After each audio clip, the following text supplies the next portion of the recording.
What's going on, everybody? I'm CaptainRoBear, and this is Great Brass Balls of Fire #1, baby. Oh, thank you guys, everybody being patient. Woo, we got some Murphy's Law today. Woo, did we ever? But we're here. We're here. If you guys are looking for Wicked's character and you guys want to look at the character sheet, I'm gonna have to link that bad boy in for you because it just ain't showing up on the overlay. Ain't gonna happen today, baby. It's Sunday for the overlay. It ain't working. We got everybody else on there though, so you know what, more than likely this thing's gonna show up about halfway through the show. I'll be able to select it. What a time to blip. Hey, gotta be kidding me. Early. Hey, this thing, blip out of here. this whole unit, Oh, just my whole unit needs to get yeeted. Like, it's just a hard reset for everything is what's got to go on. Oh my goodness. Appreciate you guys being so patient. Thanks for the raiders early on. We got another awesome session, which I am pumped about. Thank you to all of you for signing up for this bad boy.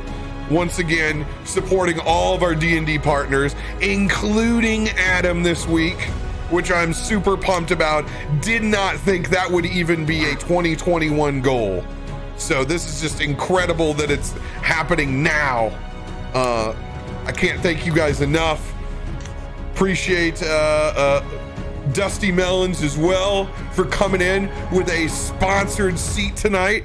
Wicked, you're joining us at the table for the first time playing live D&D. What's going on, my friend? Welcome to the table. Who you playing?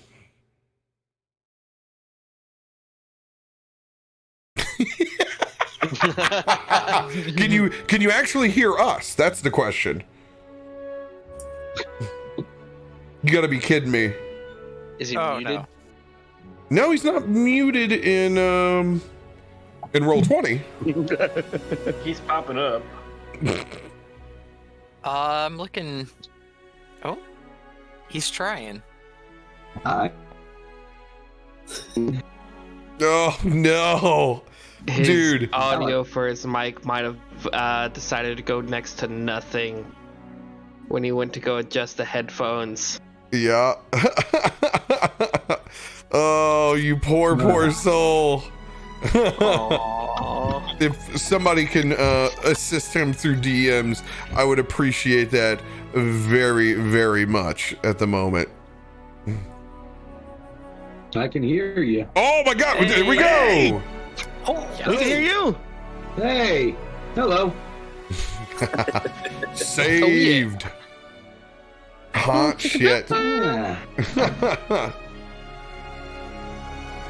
Excellent. All right, so I was just asking you, Wicked, who or what are you going to play on your first episode of Live D&D with us?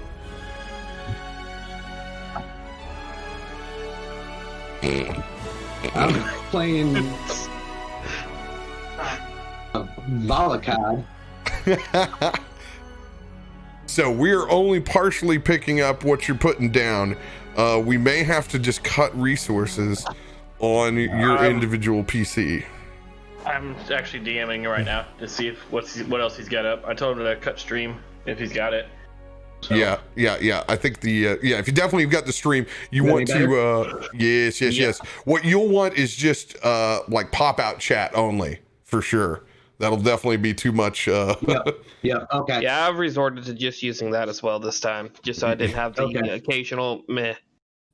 Yes, Guardian. Now we're talking. Perfect. All right, it was just running too much stuff. Mm-hmm. Hey, that happens to all of us, my friend. Yeah. So tell us again what you're playing. For the third time, I'm playing Volacod, a Kalishtar wizard. Hell yeah, man. Let's go. So Yep. we have a lot of reprisal characters here from Bogstalkers. So we are bringing back Dev, Ragnan, and Erasius. But we got a new one. Soccer Dude, you've made a new guy. Who you playing this time? So this time I'm playing someone a little more personal to one of my own stories, and his name is Draxar Dirtalonis. He is a dragonborn fighter, but also part zealot barbarian. Is that Dirtalonis or Pantalonus? Yes. Pantalones. 40, you got a new character as well? I am playing Pyre, and I am a druid / warlock. Playing some of that new Unearthed Arcana.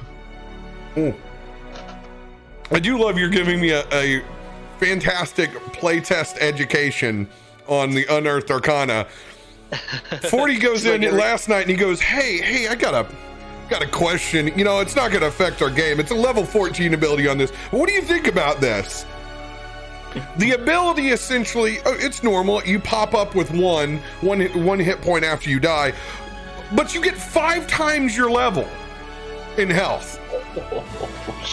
At what point did the Unearthed Arcana board say, you know, if it dies, let's restore 70 about hit points. 60% of its health? And it does damage. Oh yeah, and that's not just it. And it does AoE damage. Like it is a like divine intervention kind of shit. Like Phoenix rebirth kind of thing. I've never even done that for like my plot armored people. Like Dirac didn't even get that good of a job. He just turned into stone, bro. He just like half-assed a warlock ability in it. Impressive. But dude, I love it. Thank you for playing all this other cool stuff. Like getting to add these extra games is making me a better DM because I'm getting to play through more classes. So it's definitely helping my chops for sure. Anytime. Glad to do it. Mad Hatter, you're bringing a new character in as well? Well, of course, I gotta bring some more entertaining stuff to the table. I'm going to be playing the Warforged, which will soon most likely be known as BFW. He is a fighter champion who stands at about 7'6", and has a built-in skeleton to his arm, so he can cook food. That's a BFW. He's a big boy. So if you guys aren't familiar, this is what we call the community game, which we're slowly rebranding into what we call side quests, because it kind of kills 2 birds with 1 stone. These side quest games are 100% canon. They're the most expensive of the sessions that we offer, but that is because they directly support our cast of D&D partners. That includes Radio Mang, Mudcat, Caustic Phoenix, and now The Legit, aka Adam. These go directly into their pockets. It is unbelievable to get to finally support them on this level for all the commitment they've given to this channel, never taking sick days, always showing up to D&D, being pumped, engaging with the community. I can't thank them enough, and I can't thank you guys enough for making this happen and supporting them. And you guys are now supporting other community members and bringing them in and giving them a chance to sit at the table. Like, this is what it's about. Baseline community level. I couldn't be more proud of you guys. Thanks for making this a reality. These games are 100% canon, so we are in the current timeline of Game of Saving Throws. Which I just think about fixed cap. Gotta get my D&D fixed. So true. So true. He did ask me that question the other day whenever I messaged him at like 2 hours before the game started. I was like, you still got a spot open? He's like, you can't get enough, huh? I was like, no, I can't. It's all right, man. I can quit at any time. You got any more of that D&D, bro? You got any more of that D&D? Hey, this is an option. I don't have to do this. I just don't want to stop. I'm glad that we can provide a value and a service, and that it's twofold in the purpose that it serves. I will dedicate any amount of time to be able to help out both the community and our D&D partners. It makes it well worth a while for me. So I dig it, man. getting to play more in D&D is a freaking honor. So thank you guys. If you guys are interested, always join my Discord out there. If you see this out on YouTube, discord.gg/CaptainRoBear. You can see the links in the bottom comments or anywhere else that's here in chat. And I'm sure one of the mods will do it !Dickcord at some point in time. You'll probably see that too. I'm still waiting for you to make that just one of the commands. You know what? The next time that I go in and start messing with that, you can just damn near guaranteed that it's going to happen that way. So we've had some technical problems and some Murphy's Law.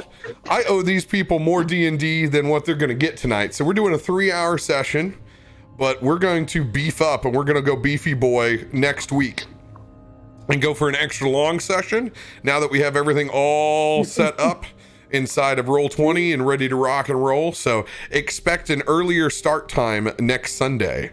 I will post about it and, hopefully Murphy's Law and everything else is on our side. If not, they're going to be getting an extra free day of D&D. We'll see how that works out. Yes, this is a 3-hour tour. The irony is not lost on me. So we're picking up post Bogstalkers and what went down in the Feywild. Currently, and this is rather interesting, you guys are actually further along in the timeline of the material plane than Game of Saving Throws. Once they came back from the Feywild, vanquishing the Nightmare Lord, they went straight in. Maybe spent about an hour of real time before they headed to the City of Brass. And wherever inside the City of Brass they've currently been teleported to. You'll want to catch the end of that episode. We pick up back in the city of Waterdeep, where we haven't been since Chikios and Ruby Shore got into a very, very heated disagreement. As tensions were high between Mirian Gray, the man who invaded Ruby Shore's memories without her consent, but also, might I add, totally redeemed himself later on in escorting her out of the nightmare as well. We're picking back up at the Lord Roaring Horn Estate. Post those activities happening, Bogstalkers still partially together. Dev, Ragnan, Arazius have all made it here safely after leaving the Feywild. Victorious, might I add. However, Bronson has connected them with another contact. After the shame that he felt from his poor performance, Bronson taking a much-needed holiday to get his head straight, he sent you with contacts to find Mirian Gray. But first, we pick up back in the city of Waterdeep on an isolated tower. Wind coming in, blowing gently through Arazius's hair. Solo on a sunny day inside of Waterdeep, by yourself, just peering over, looking at the majesty of this city, which has been in quite a bit of actual repair since the attacks of Sansuri and what leveled parts of that city. You can see the construction unfolding below you. As you come up here by yourself, You and your thoughts. The stage is yours, Erasius.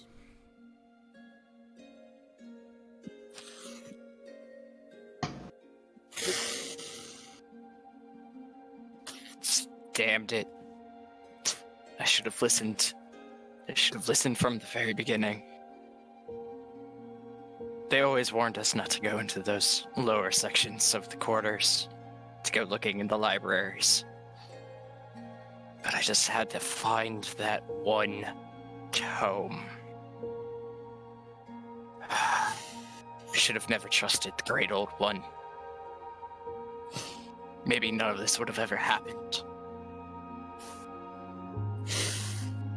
Roll a wisdom saving throw.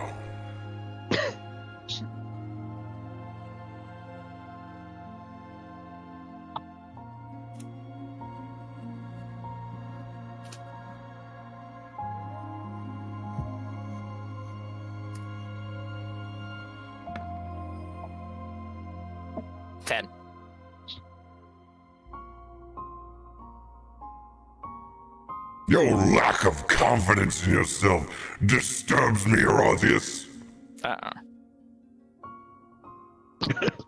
Another blip. All right. At first, I thought. Don't that worry was about me. it, guys. Good, Don't good, but I comment on the think it was blip. also- I was like, no. Hey, guys, don't comment on the blip. It'll be just fine. My recording is good. I'll take care of the blip. You guys don't worry about announcing it. It'll come right back up on stream. Don't you worry. All right. Whew. Erasius, you can hear this in your head. Once again, not audible, only you, the same voice in your head.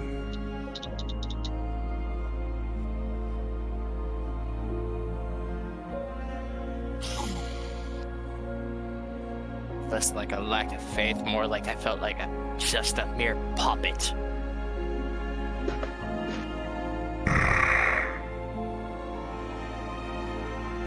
You're more than a puppet. You are literally my boots on the ground. You have been given great power, Erasius. And for that power, I expect great results. You've done so good so far. The things we've accomplished, the power that you've held, the creatures that you have vanquished. But the lives that were damn near cost, is it worth it, that? Those are not concerns of ours. This life is eternal. Mortality is none of our concern, Erasius. Certainly not your own. This is the power to live forever. Don't you see that? We've come too far. I am an Azamar. I could live for centuries. Centuries. So it doesn't even matter if you can give me the life of that. What does it matter if you can live forever if you're weak and powerless? At that moment, Erasius just kind of tries to tune out the Great Old One. He's kind of just lost in his thoughts at that point.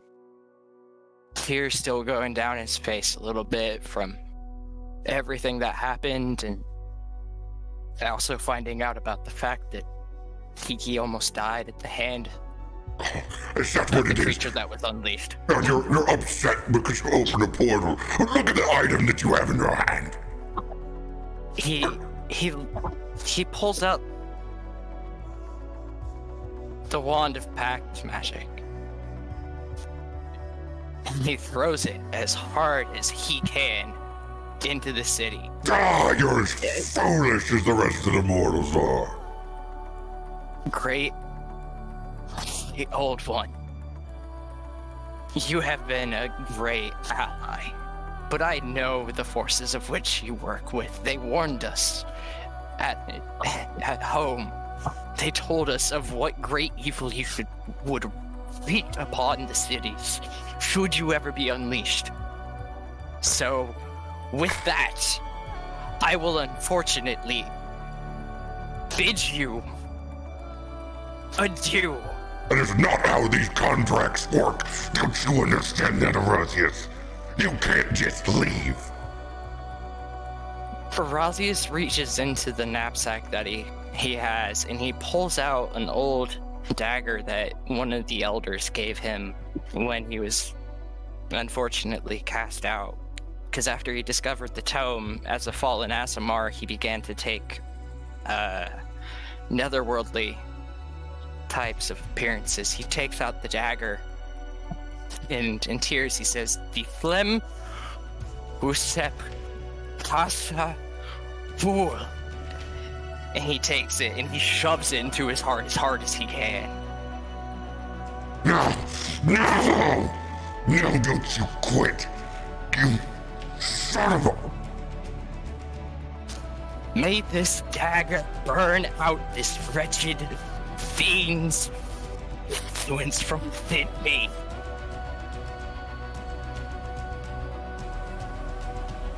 Erasius, as you begin to bleed, your thoughts fading, but so does the sound of the great old one in your head. Clutching on with that dagger still at you, looking at the city over, taking in that it may be the last bit of the city that you ever see. You fall back to the ground with your eyes to the sky.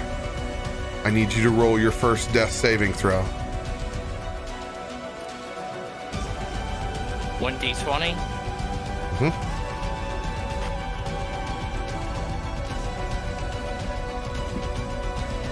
Success. 17.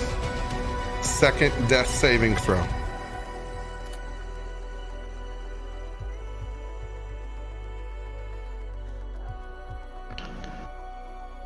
Failure.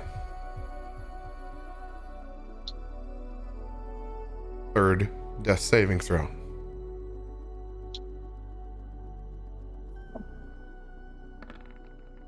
Ten.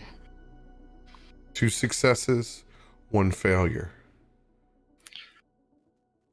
Third, fourth death saving throw.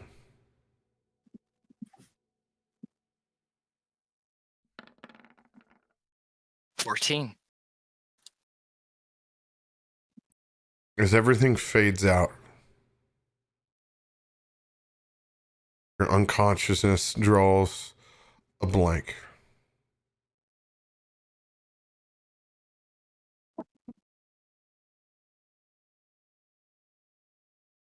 Begin to see visions in your own head.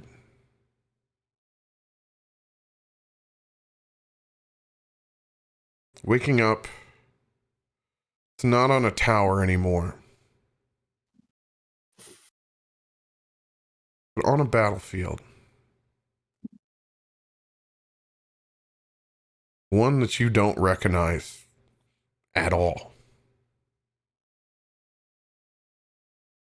Laying there, totally in grass. You can see banners as you kind of lean up and rub your eyes away. As you do, a red gauntlet is extended.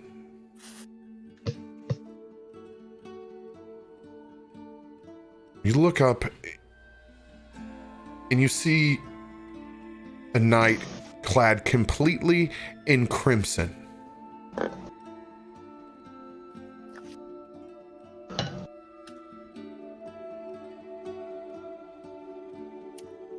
As it reaches out,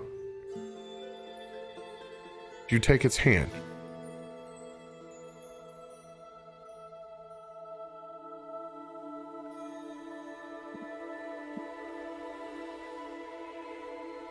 Erasius, do you take its hand? Yes.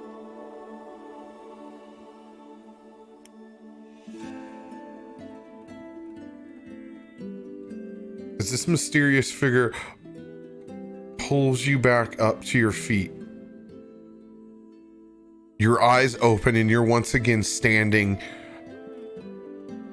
back at the top of that tower. You look to your chest where that dagger once was.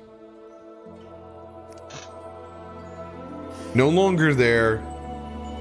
You just see this crazy scar, bright crimson red, of a chess piece in the shape of a knight. Dagger nowhere to be found. The blood on your hands and that we're at the top of that tower, gone.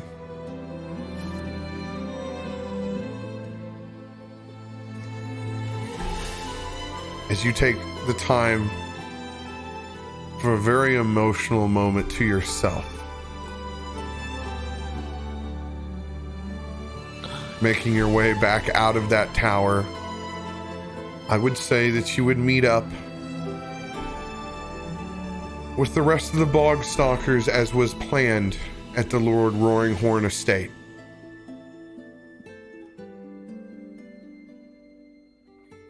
Everyone else is still on the veranda. Dev, Ragnan, you guys have been taking in those amazing appetizers in the front of Lord Roaring Horn's estate now for several hours. The smooze booze has been awesome. Bacon wrapped scallops, all of the finest. You've even had some time to meet the chef and his crazy looking peg leg that has been made out of a roller's pin. Hell yeah. Well, I can certainly see some people over here enjoying the scallops now that the bacon shortage is over. Not that you can't have scallops without bacon. I'm just saying they're better. Everything's better with bacon. All I can say is, it is so good to be out of the Fae. I hate that place. I hate that place so much. Thank God we have food again. It's not, the food does not disappear anymore. You can eat. The food's not gone. You turn your head for 5 seconds. This is the life. My compliments to the chef. Well, thank you, Shirok says. Anytime that I get some dwarven support around here, I know I'm doing my job right. Arazius, you walk up to this circle. Obviously, you have taken in a lot. I need an insight check from both Dev and Ragnan. Slap the pot on this bacon. Oh. Okay. Oh, Oh, no. you saw that at the same time. 17. There you go. Nat 20. That's what Let's start off right, people. Good job, Steady. you can see it looks like Arazius has just come out from a long bender.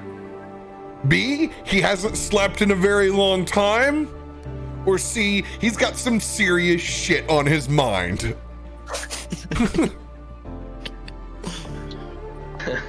Hey, Wizard Boy, you doing okay? Yeah. I went ahead of a plate of bacon when he's asking the question. When he asked that. Here, try this. This might help you up. Miss might pick you up. You don't look okay. You look kind of rough there, buddy. What's up, little guy? For the first time, grabs a handful of the bacon and just starts munching on it. God, I haven't.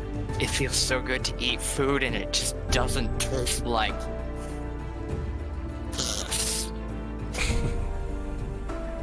And I can actually listen to my own thoughts, and I don't have to listen to that fucking nag bitch. Go slow on the bacon, dude. If you're not used to it, it's not good for you. Just go slow on the bacon, dude. You sure you're okay? This isn't like you. You're acting kind of strange. I have a feeling things will get much better from here. Much better. Cap, has my health changed at all? Do I need healing? currently. No, you're actually you're exhausted. You have a point of exhaustion, but you actually have all of your hit points right now. You need two things right now, my friend. You need some booze. Oh, okay, it's three things. I'm sorry. You need some booze. You need some food. And you need a nice dwarven gal to get you going.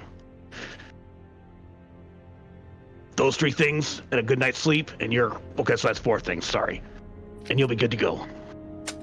Well, you're in luck. We've already made friends with the cook, so we got at least two of them covered for you. You're on your own for the other two. Does he have a peg leg? Yes, he does. I know, the lad. Have you tasted this food, though? The food's freaking awesome. I mean, after eating snake for freaking months at a time, it's hard to say. But He has amazing cooking, but just sometimes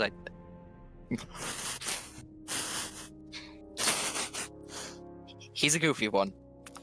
He's definitely a goofy one. Aren't we all goofy in our own way? he still has my approval. I don't care. Anything can fill my belly up and not make me feel like I got a crap 5 minutes later is good food.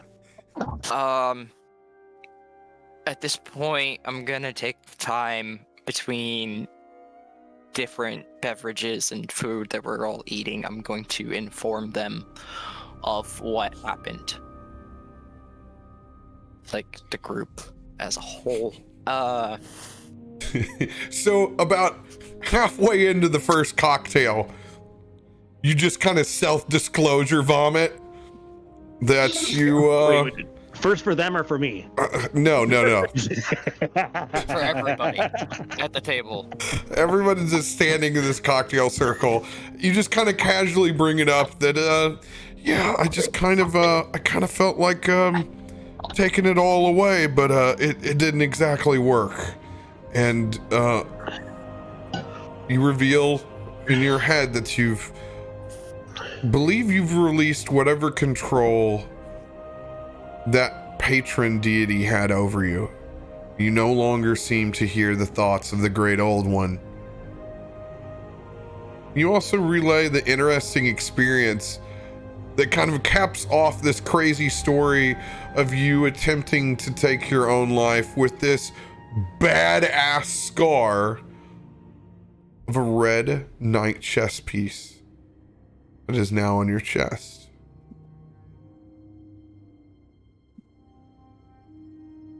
You're not the first person to get drunk in a tattoo. That's all I gotta say.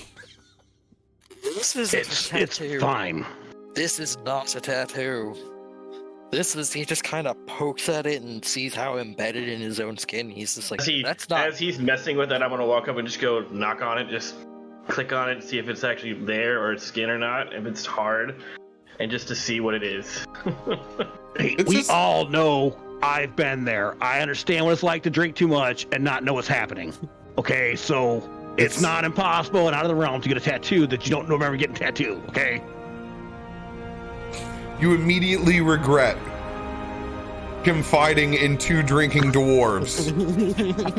Only a half drink in. Dev, you indeed notice that it is scarification and not a tattoo. Right, and this isn't a tattoo. This is definitely something that he didn't do, but he did do. If that makes sense. I'm gonna walk up to it and just take my hand back as far as I can and just slap it as hard as I can. And then I'm gonna go and look for the whiskey cart and get him a nice shot of whiskey.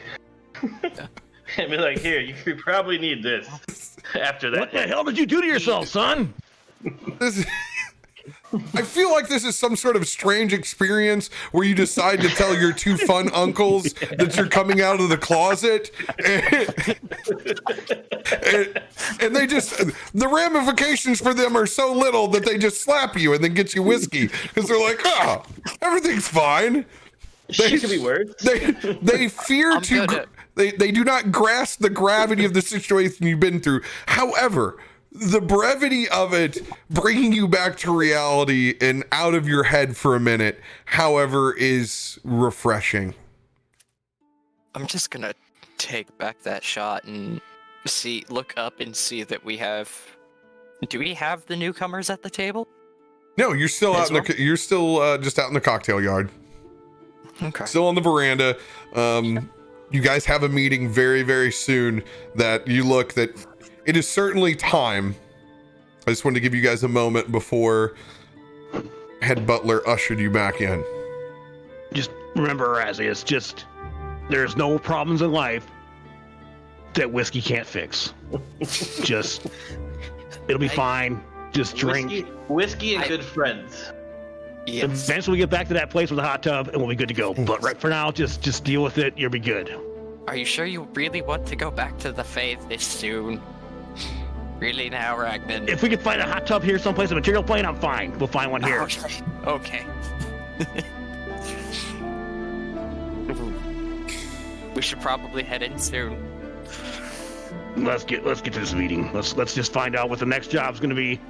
As you guys see a butler heading for your direction with a platter of fresh cocktails before he can even open his mouth. Roaring horn. You guys just pick up the beverages and walk past. Let's just hope that whoever we're working for this time is not the shithole Bronson was, okay? Maybe we'll actually get somebody that can actually contribute and not make us do all the work. As long as we don't get shot in the back with a crossbow, I think we'll be okay. I have no characters here to defend myself. After Bronson, half the group quit. Half the group quit. This is the lore. Half the bog stalkers are gone after Bronson's sorry ass performance. It's like going to a whorehouse with a one-legged whore. It's just not the same. It doesn't work. Honestly, I haven't seen my original crew in, oh my god, since I haven't been back to this place. Oh dear lord. Yeah, and I didn't realize the way you freak out, that makes sense. I forgot you're the one character. You actually do know who you're meeting up with. I know Mirren and I know this estate because we searched it for. Yeah. It's been a hot minute since you've been back. As you look down at your wrist and you can see it. It's like thieves can't, but others can't, as it materializes with a black clover on your left wrist, partially forming there for just a second.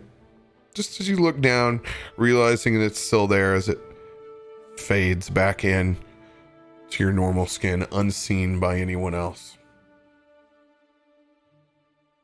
You guys make your way up in to the chambers, which have all been redone now. What you can tell by visiting Lord Roaringhorn's estate is that there are copious amounts of cannons at this point.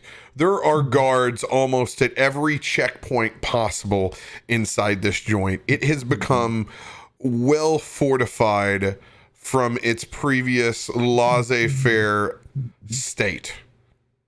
There's no doubt about that. In your mind, Erasius in particular, you can't help but think that there isn't several different pieces of observational gear probably watching every moment. Oh. You guys make your way up that grand processional staircase. Headed towards... God, listen, I hate freaking stairs! Why are there always stairs? Can we go one place without freaking stairs? One place! Are you gonna complain about everything? I've told you before, stairs are my weakness. I know. Having to take these short, stubby ass legs up the freaking stairs every damn time is not okay. Has anybody ever heard of a damn elevator? Elevator. We can't all have freaking magical wings that let us fly around. Hey, don't be jealous. I'm sorry, sir. I didn't see any actual physical impediments. Otherwise, I could have taken you up the magic dumbwaiter. My apologies. The only dumbwaiter I see is you, buddy. If there's another way of going upstairs, we could have gone. Do you see my legs? My legs are 2 feet long. They're like that. Noted, sir. Noted. How much does that dumb waiter carry? Because I don't know if you can lift his ass up. With the copious amounts of food that has been delivered on all floors to this, it can handle several Ragnans. As you've made your way up the processional staircase, making left, you enter into a room that you haven't been in some time, Erasius. You can see the massive globe off to the far. More importantly, you remember that whiskey cart and bar to the right. Books as far as the eye can see on all shelves. Up, Reminds me of home. looking at a map spread across a massive table, you see several individuals. One with massive sideburns and a large functional robe. You want to put yourself on push to talk, more than likely, Wicked. Thank you. I'll be right back. I gotta go grab my door real quick. No worries. Now, are there any like larger containers for alcohol that I could see? That's what a bar looks like. Or I'm gonna grab a mug and start filling the mug with whiskey. As you proceed to help yourself. Not a problem. There's several tankards there, albeit next to the draft beer selection. But yeah, you look to the top, you find the nearest dwarven whiskey you can find. Go ahead and roll me an investigation check. Come on, Nat 20.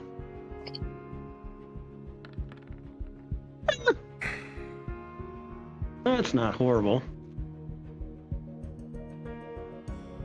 Yeah. You find a similar grade to what you found down in the Fae. It's got about 15 years on it. Not bad at all. Not bad at all. It's straight 15. Yeah, I'm gonna fill it up. Dev! What'd you find? Look what I found again! Oh, hell yeah. I'm gonna go over there with him and grab a tankard as well. And just take the other half of the bottle. Earthquake! Earthquake! I just realized you guys are the bushwhackers of D&D.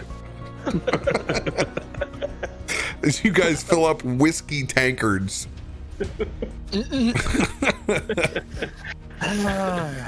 guys look up Celebrate. to that friar-looking fellow at the very, very end of the table. Functional brown robes, large mutton chops, pouring over a massive map over this war table. Erasius, you see Mirian Gray himself at the far end, rapier to the side, double-breasted leathers, long, slick-back black hair. You see an individual in a cloak with a mantle of elk antlers, two large-looking obsidian blades held on either side, long, dark black hair, and a tight, groomed beard, very similar to Mirian, standing next to him. Other than Lord Roaringhorn himself in his best D&D Colonel Sanders attire that he can.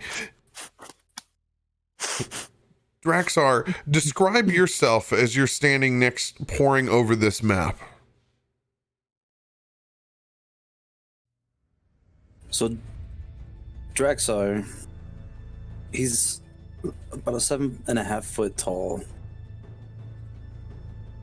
aqua blue dragonborn with two black horns coming out of the back of his head.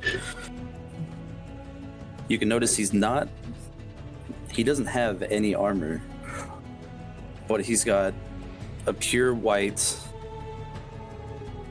very ornate shirt with a blue shield and a dragon head on the front. And his scales are extremely fine and thick all across his body. And as he's looking at this table, He's kind of rolling a chess piece in between his fingers. As you can see, he's trying to figure out and help with the strategy. Standing next to him, 40, is your character. Describe Pyre.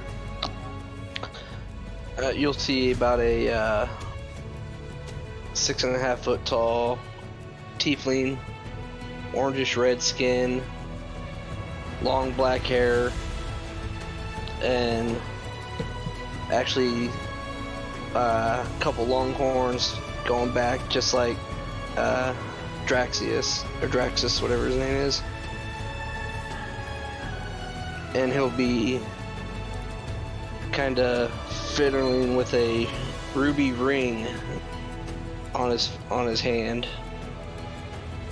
muttering to himself. Standing next to him, Wicked, describe your character. What they look like. I am about average height, 5'10", 160 pounds, very long silver hair, unlike myself, and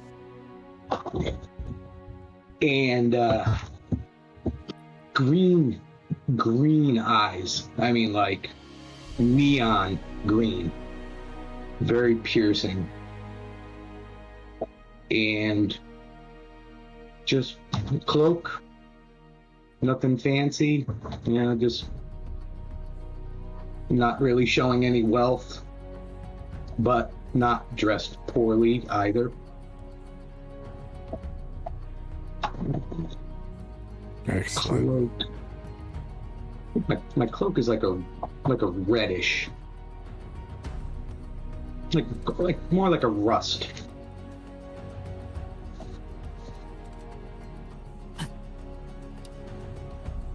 You guys see these interesting characters. You all step up to the map that they have splayed over the table. Looking down, you can see up at the top some crazy looking infernal. And then a slash to the other side. In common, you can see the city of brass. Miriam greets you. Well, isn't that a sight for sore eyes, Erosius? It is good to see you, with new friends no less.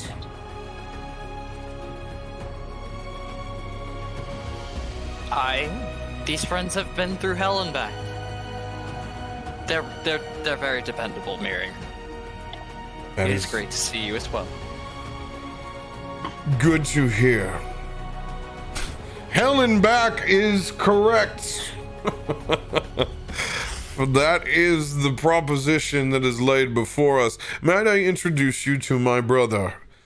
This is Virian Gray, as he just nods back at the rest of the group. His expertise in particular are going to be quite useful for this venture. I will be aiding in the transportation and will be in communication, but I will not be on the ground. I need to be on the outside so that I can bring all of you back. If you're not familiar with reading the dossier that was sent out, has anyone actually read any of the information that has been pre-sent? It's just a simple choice. I've read it. I'm just gonna be like, we got sent something? Oh. But apparently I don't understand it, because I'm looking at the map. And look at the map. I've been from one end of Faerun to the other. I don't recognize any of this stuff in this map. Where the hell are we going? We're going to the Plane of Fire. City of Brass. I'm gonna chime in and be like, I like fire. Is that what the subject line was on the email? I forgot to check it. What is an email? An e?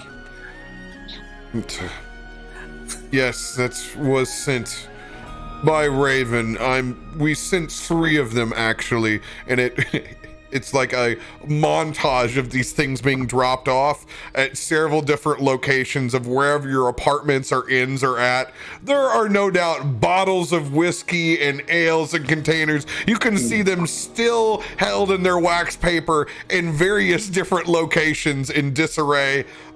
One, in fact, has actually been used as a rolling paper. It's partially been burnt and still has an odd substance inside of it. All right, let me get this straight. Bronson told us to make up for his F-up. He was going to book us on a nice, easy job. No problems, no planar hops, nothing bad happened. Perfectly making up for it. And we're going to the plane of fire now? The Fae was bad. I hate this fucking game. Oh, God.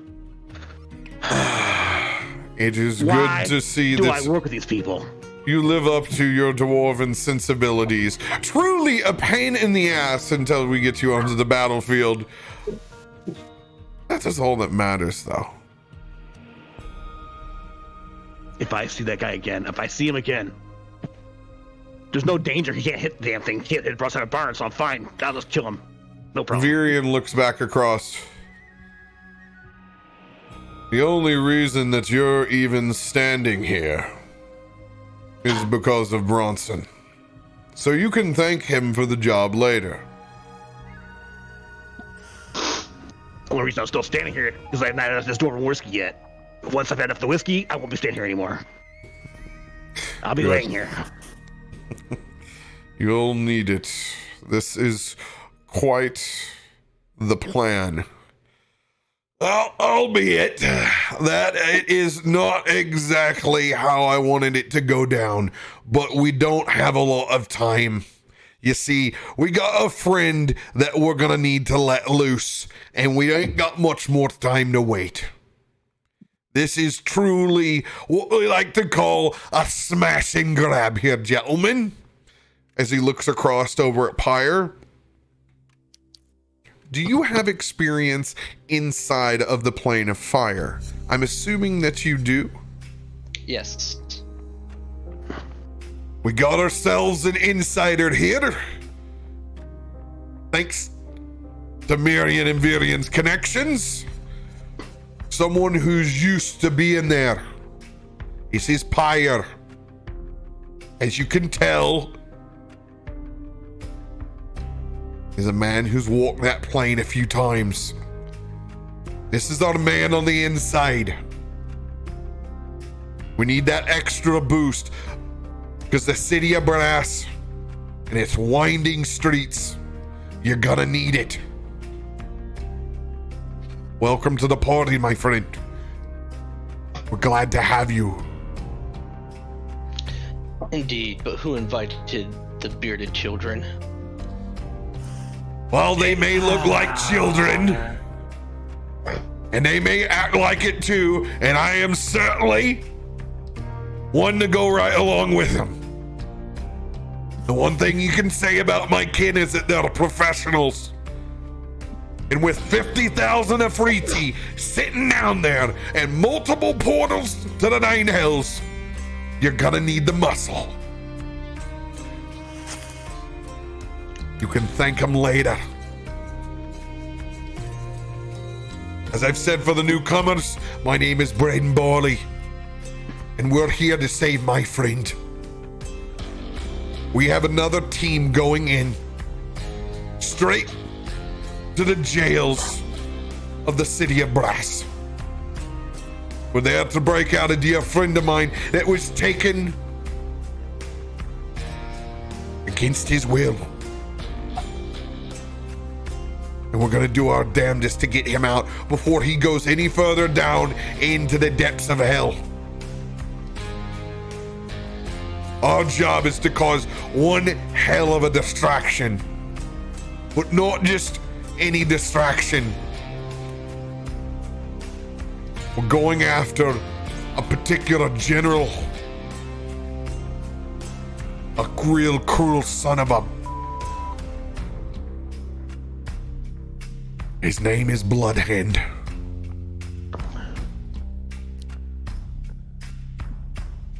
This distraction that we cause And the inevitable death is going to help give us time to get the hell out of here.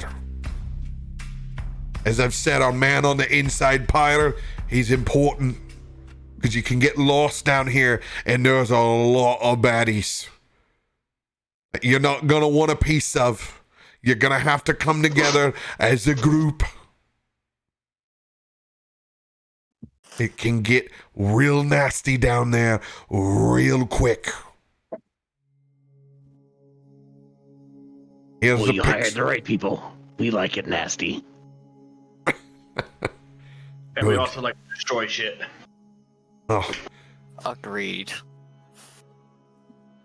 we brought in a little bit extra muscle as well. Is you don't realize it at first. You look back, you thought it was just one of the statues.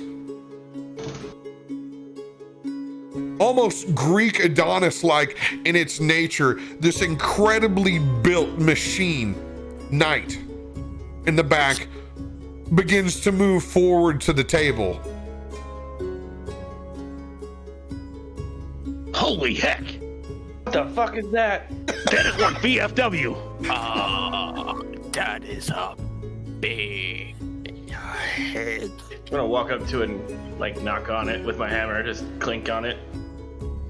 Is this thing real? Oh, it is very real. I haven't seen one of these things in forever. This That is a Warforged, right? This is the knight with no name. Greetings. I was Well, he asked has to a name help now. y'all. His name is BFW. Because that is a big effing Warforged. We're giving you a nickname. I believe I could accept this name. I'll be happy to work with you little people as well. Little people. I'm honestly surprised that we've never called him BFW myself. That is fantastic, Miriam says, looking across. But between the amounts of animated machine and dwarven meat shield, you will need some arcane abilities. So we have brought another individual in. I give you, and you pronounce your name Volokod? No, God. The services of someone more astute in the arcane manners. This is Volokod. Welcome, my friend. Thank you. Your expertise will come of great use. I'm here to help. As I have said before, we will be making a portal directly in to the city of Brass. There is not much leeway within this mission. There is no set escape point until the mission is complete. I can only drop that portal of extraction once without leaving massive opportunities, or shall we say, stowaways. That's not something that we're interested in here. It will only be dropped, and only once. When you are there, you will be on your own. You will have to fight as a unit. As he pulls out a small scroll. Here is the picture of the individual that you're tracking. You can see this massive combination that looks part fiend, part warped Afridi. This general in particular has the ability with his army to what appears to be raise the dead. But it is not undead that you deal with. It is literal spirit warriors. This must be contended with. The other armies of Afriti, while yet mighty, at least when you kill them, you don't have to worry about the next piece. Bloodhand has by far the most mages inside of his ranks, and that must be dealt with. We're setting you in a undisclosed location inside the city of Brass. From there, Pyre is in charge of navigating you to Bloodhand's location in the most effective way necessary. Well, yes, you are there to cause a stink and get as much heat on you as you can as our other group makes a raid on the jail. It must also be precise. As we have said, there are 50,000 Afriti under the Sultana's command. This will not be the easiest mission that you've taken on, but oh, is it rewarding. Lord Roaringhorn? Well, for some reason, I am only ever brought up in attention when it comes to paying or somebody wants something. Besides having one hell of a party when this gets done, and my friend Barley's mutual friend, Tormund Faust, is recovered, there will be one hell of a feast. But I understand that y'all are not just looking for a feast. We have certain, shall we say, antiquities here. Things that are worth more than money. Now, there will be a baseline. Everyone is to receive 5,000 gold pieces for this job, as we are well financed. However, I think you would like to see my vault of antiquities at some point in time. We can arrange for, shall we say, a few long-term rentals with a contract. He is offering an item I to the entire party, plus 5,000 gold pieces. And of course, that is all 100% water-deep, tax-free, as this business is being conducted on the plane of fire.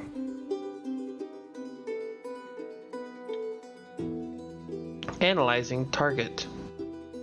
Out of character, real quick. Hey, Erasius, you know the deck of many things is give each other right? Give each other ample time, please. Mad Hatter, go ahead. Analyzing portrait. Affirmative. Target seems to have fucked up body. Roll an investigation check. Let me double check.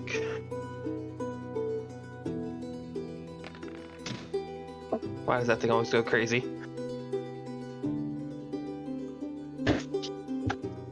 $10. Just a straight 10. Standard recollection. If you had rolled a 14 or higher, I would have given you advantage in the future on identification.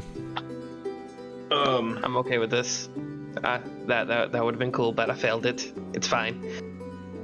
I'm gonna go up to the parchment that he's looking at, and I'm going to ask him if I can see that for a second, and then I'm going to cast the spell Legendary Lure and say the guy's name that we're looking for. Oh, goody.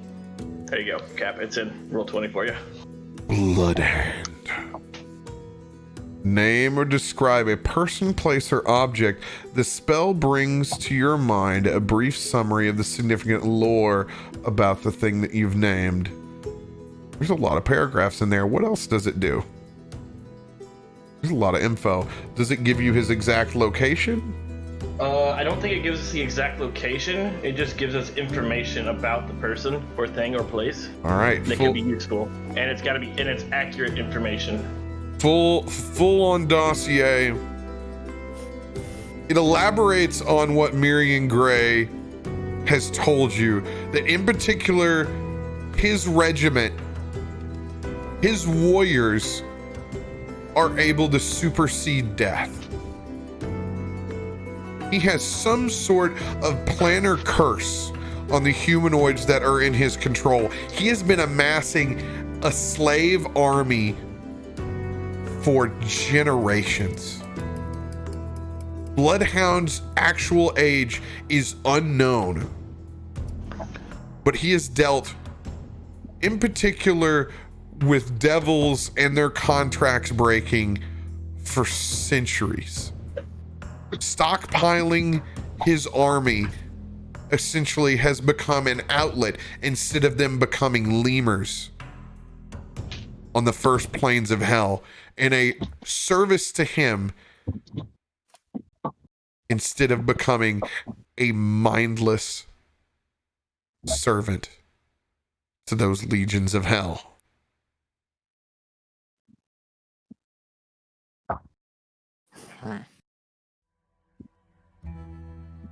Can I take a second to talk to Miriam and Roaring Horn? Because I don't think the Black Clovers ever got their reward. You're gonna come over here and you're gonna bust my brass balls. Hey, I mean, what did I promise you, Arazius? What did I promise you? Oh God! If you can say it, you remember it. You write it down. Was it a million? It wasn't a million gold, was it? I thought it was an item H, right? Yeah. Was it an item H for the clovers? Oh my God! It's been so long, I've kind of forgotten. Yeah, it's like you're gonna have to go back and rewatch an episode. What? Oh, don't tell if you were better at checking your inbound, you would know that arrangements for those payments were sent. It's for you to follow through, my friend. Seems like we have some tidying up to do. Can I please let everyone know to be professional in their nature and actually check what the ravens drop? Would that be so hard of everyone here? I look over and I tap my new hammer on my belt. I was like, oh, I got my payment. Where were you at?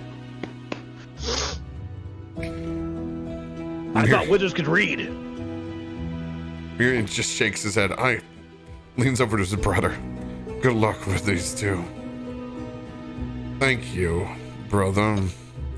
So nice of you to be the portal liaison on this. My pleasure. So, are we clear with all terms and arrangements?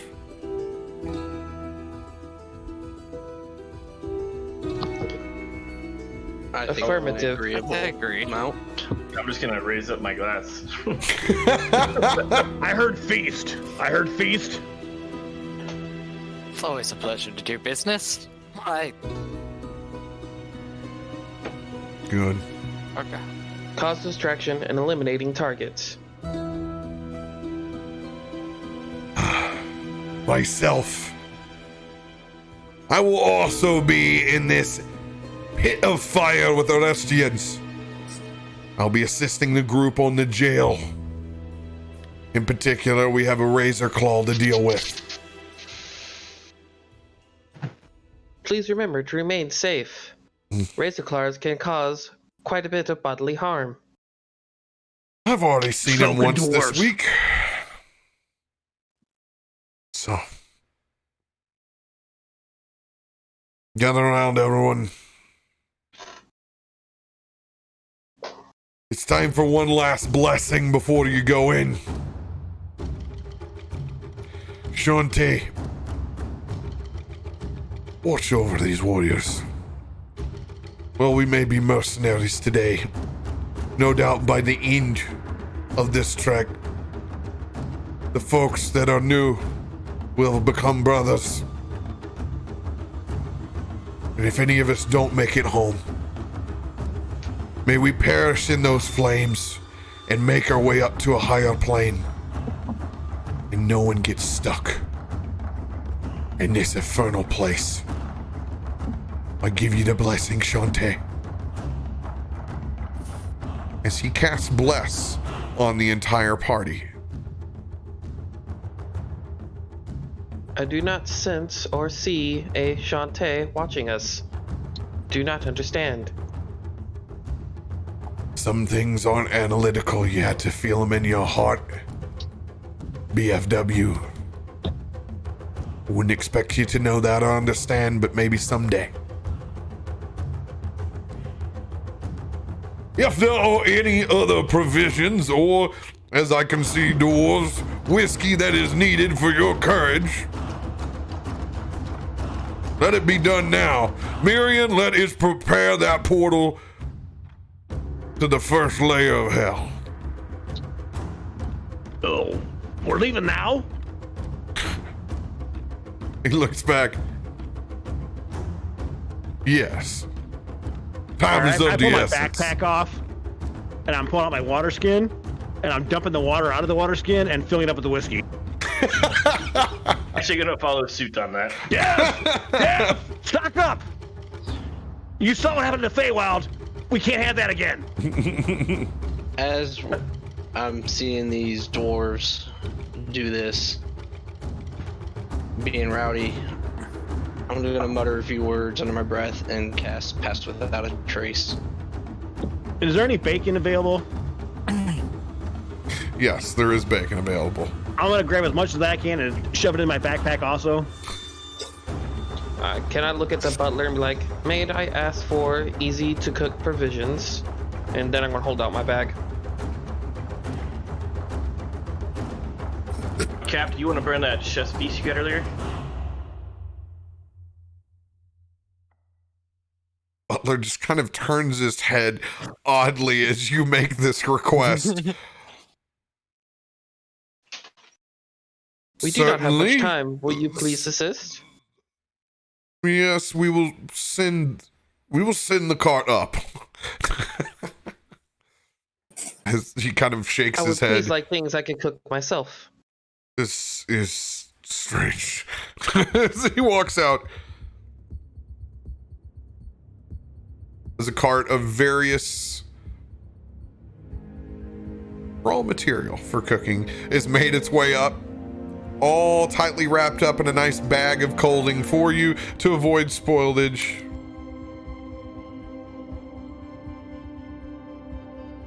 He will gently pick out things he believes will make good for dishes and just start putting them in his bag, one after the other. And Ragnar's gonna walk up and make sure there's absolutely no snake in that pile of stuff we're having. There is indeed no girth snake available. Oh, so freaking sick of snake. Do I have snake in my bag of holding? I am not the sole gatekeeper of girth snake. If you have some, you got some. So, Draxar actually wants to come over to Miriam. And he's not going to talk out loud to where everyone can hear. Now, I accepted to come on this mission because I knew we were dealing with the Nine Hells and this plane of fire. When we finish this, I heard about that reward for the item high. Such and such, whatever it's going to be. Yes, the antiquities. Yes. If I could, after this, can you guarantee me a way to Avernus? Way to Avernus. You realize that will be a one-way trip, correct? I do. Yes. I can provide.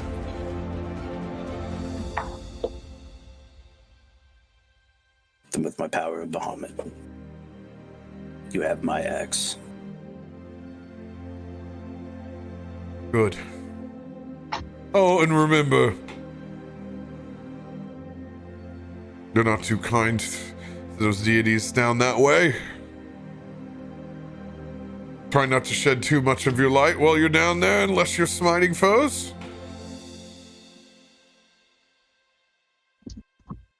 As he makes his way over, creating this spinning, wild-looking, fiery portal that's burning bright. As the rest of you all finish up getting the smooze booze of random things, half chickens rolling out. It really is. It's kind of disgusting. It's part of the dwarves look like they've just gone to Ponderosa, and half the group looks like it's ready to go to war. It's a good dichotomy. What are you talking about? This is my war face. I'm with you on that. Don't go to war with an empty realize stomach. You had multiple faces. Fascinating. No one goes to war on empty stomach in our lands. I will burn that Master Chef's Feast card. So you get 28. No, we're 12. I mean, I'll take the 28. Let me double check on that. It is level plus proficiency bonus, I think. And then we double it. So yeah, 24 plus proficiency bonus. Should be 32.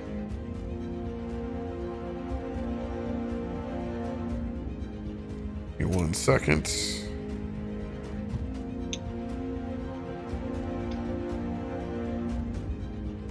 This is temp hit, right? These are temp hits. Woot. Yeah, party adds 2 times. Yeah, it is both. Let's go. Let's go. So, Yeah, so 8. It is 32. awesome.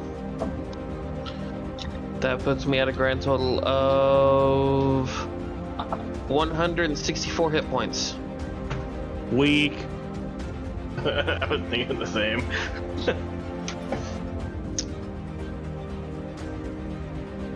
I'm okay with this. I don't know if you caught that, but I cast Pass Without a Trace because I know we got some loud dwarves.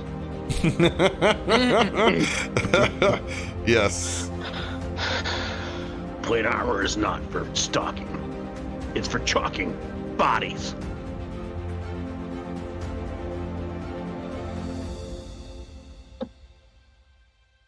Will there be anything else, my friends?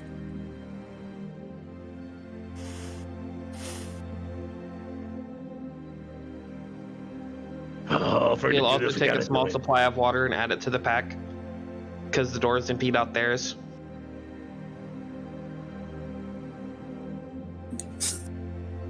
All right. I'm gonna walk up to the portal and just take a forlorn look at the buffet and the booze and everything else we have going for us, and just be shaking my head, looking so sad, and just say it's a living, and just hop through. I follow right behind him.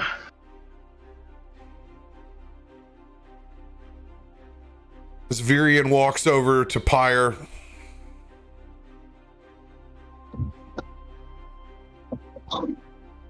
puts his hand on his shoulder. We're gonna need the best of you today. I trust in you, my friend. These blades will find true today. As he nods to you, casting guidance, you have an additional 1d4 on your first ability check. Nice. As he draws both of his obsidian blades, making his way through the portal. Erasius, Pyre, Volakad. You guys follow suit. Yes. I give one last wave to Miriam. We'll talk after I come back. Indeed, the fine print. As he bows. Brother, come back in one piece. I'd hate to have to outdo you one more time as the sibling of choice. Just a middle finger out the back of that portal, not even the rest of its body before it disappears, going back in.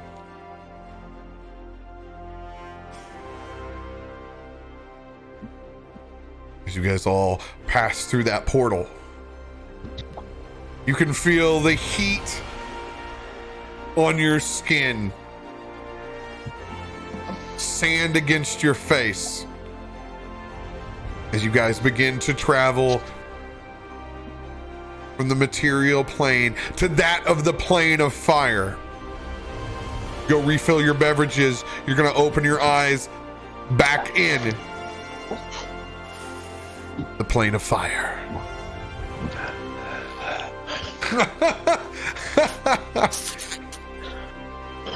It's like, maybe I can pull this off? Maybe I can pull it off? And I'm like, wait, no, I don't remember what You don't remember? If you'd had it, I would have got it to you right there.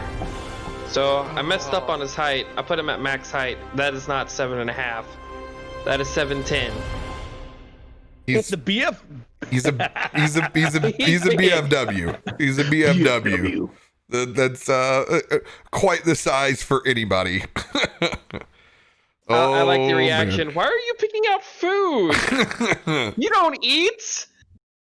Hey, I'm good, Cap. You need to take a break. or anything like that. strange shit. He likes to cook. Oh, so how you guys doing tonight, chat? You all enjoying yourself so far? Is it worth the wait? Is it worth the wait? Yeah, I had to poof real quick. I first thought that y'all had to skip over my introduction because I had to run out my door real quick. Now I got pulled in after a little bit. I'm happy. I'm gonna tell you guys right now, this is murder to wear. So don't wear it. I know, all you gotta do is headbutt somebody and just quick impaling. Well, I mean the damn with the beard and all that. I am. Thank God my mic. I can block out the fan and stuff like that. Because if I had that fan not going right now, I'd be dying. It is hot. Hot in her. Yeah, we're in the plane of fire. Come on. All right, that's not funny. That's not funny at all. That's just not okay. So is the plane of fire basically kind of like a between point from the material plane to? Yep, it's your first trek. First trek below. It's like a crazy, bizarre city that human traffics and has tons of portals to the 9 hells. It's like that first intermediary. So it's like an elemental plane buffer. That's dope. I just remembered something. 'Cause I was just sitting here going, we got straight into the investigation during Black Clovers. We never talked about the reward. Probably not. Probably not. You should have read the memo. Did you read the memo? Did you read the memo? I heard something about Raven's drop. And I heard you had a problem with your TPS reports. Did you read the memo? Did you get the memo? Let him speak, Estenial. You guys didn't get that reference there. Come on, Office Space. Come on. How can you guys get the office? I got that. Did you read the TPS report? No. So there wasn't actually a memo or anything, was there? I believe you have a stapler. Was there actual memo for what? Like, did we actually get sent something? Yeah. Oh shit. No, I mean like in real life. No. I just, Okay. you were starting to sweat it that I sent something your way and you couldn't remember it? Oh, you did. Yeah, I was told you were going. Thinking about that. I was like, did we actually get sent something? It's like, I don't recall seeing anything. Oh, you know what? Then maybe when we were talking last Friday night, then I got information on what's going on. God. I got the memo. Was it Friday or was it Monday? Or was this? It was after a stream one day last week that I was talking to Cap in Discord. Somebody got the information ahead of time, and I remember that, but... I'm grabbing my beer. I'll be right back. We got this. No problem. We got this. We got this. But do we really? All right, folks, I need to stay sober for 1.5 more hours. I can do this, okay? Just trust me. You got it. Wait, I can do it. Beard, right? You got can do it. sober. You can do it all night. And now I just basically jinxed myself, so it's done. Sorry, guys. I'm dead. I'm effing dead. I don't believe sober is the right answer. Clearly, it's not sober is the right answer. Just not drunk.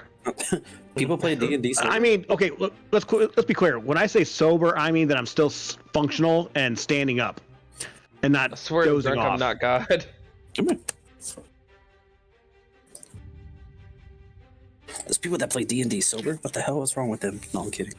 I don't ever play it. So I mean, I'm playing sober. No, I'm tonight. telling you, back in the day, if you guys started talking to Mill Tank and whoever else played in I DM'd a campaign for a while, ask them how bad I can get. Because I would DM shit and then take it away from them because like I don't remember that. Oh Jesus! I had one bad drunk DM session. I was like, never again. I was like, no, because I got bad, and I was like, that shit straight scarred me. I was like, never again. I was like, I'll have a couple drinks, but I streamed my stuff, so for me it's like I went back and watched the VOD later, and it was like, oh, that's not good. I did. Sucks when there's proof out there. Yeah, what happens on the internet stays on the internet, guys. Just keep that in mind. Don't ever forget that. I mean, obviously, how many faux pas do I have? I'm a living meme. I'm a living meme. So just don't do it. Just don't drink and DM. Don't drink and play D&D. Just don't do it. It's not a good. But I drink and play D&D all the time. Okay, don't drink and stream D&D. There we go. Just ask me, Hydroa, Erasius. So I shouldn't be drinking right now? No, you're fine. Don't worry about it. The whole point of playing D&D. I have a wonderful tolerance to alcohol, so I only keep like a good buzz going, and that's it. You know, I always thought that until I started streaming D&D, and then I said, maybe it's not so high tolerance as I thought it was, but. No, like I have an extremely high tolerance, Mine's the exact opposite. which is why I don't drink beer or anything. It's nothing to me. I only drink rum, whiskey. I think that's honestly the bourbon trick. on Is you occasion. gotta stick to what you know, because like these things, I can drink these all day, no problem, because I drink them a lot. But when I was trying to mix the Voodoo Ranger shit, that shit was knocking my ass out. What is that, Soccer? What's that? That's right here. This is some Woodford Reserve double barrel oak. I haven't tried. I have That a sounds bottle good. of- Ooh, that's a good Oh one. God! I thought he was actually gonna drink it. I'm like, hold up. Bubba. Hey now, Bubba wants a little bit of a sip. You should give Bubba a little bit of a sip. Give the derp dog some booze. How There you is go, be a that double derp barrel? He was like, yeah, no, just kidding. On second thought. How is that double barrel? Either they'll try it and they won't try it again, or they'll try it, they'll like it, and then you'll have to make sure they don't drink much. But You'll thank you drink- guys for sticking around tonight. I've caught him It drinking. was the first night of any campaign is always the worst night because we have to get everything, the logistics dialed in, like people chat set up, camera set up, cap guys get the overlay set up. It's always a challenge. I appreciate you all hanging out tonight. It is awesome you guys are still here. Hopefully we can bring you guys some good D&D. Make it worth it for y'all. Make it worth it for y'all. I'm just gonna stand there and look pretty. I don't know what you're talking about. Anytime Ragnar comes into the game, you know it's going to be fun. They're not here for you, Elstenio. Earthquake for the win. So, I guess now would be as good a time as any. I think they're here for our emo warlock. Oh God. Well, the warlock, unfortunately, and the chicken are kind of gone. You see, I Hey, messaged don't Pat. spoiler. It's Don't technically spoil. not- I'm currently going to stick with calling you an emo warlock. That is your new title, damn it. Spoiler for chat. We are live. We It's are not a rerun live. right now. Figured I'd tell them, but you know what? They'll We are find currently out. on our refreshment break and bathroom break for those of us that are old men and need to pee once in a while. I mean, if you're drinking, that affects everybody. All right. I'm not gonna time this guy out because he's actually not here. I've never seen him before, so.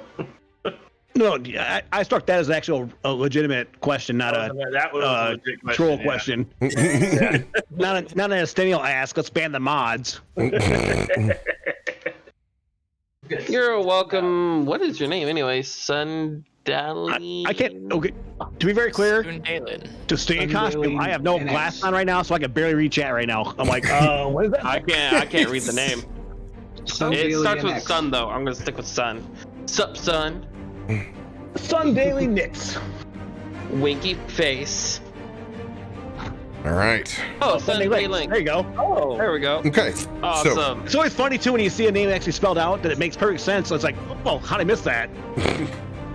Oh, I could just run the I'm dyslexic excuse. Note about this map.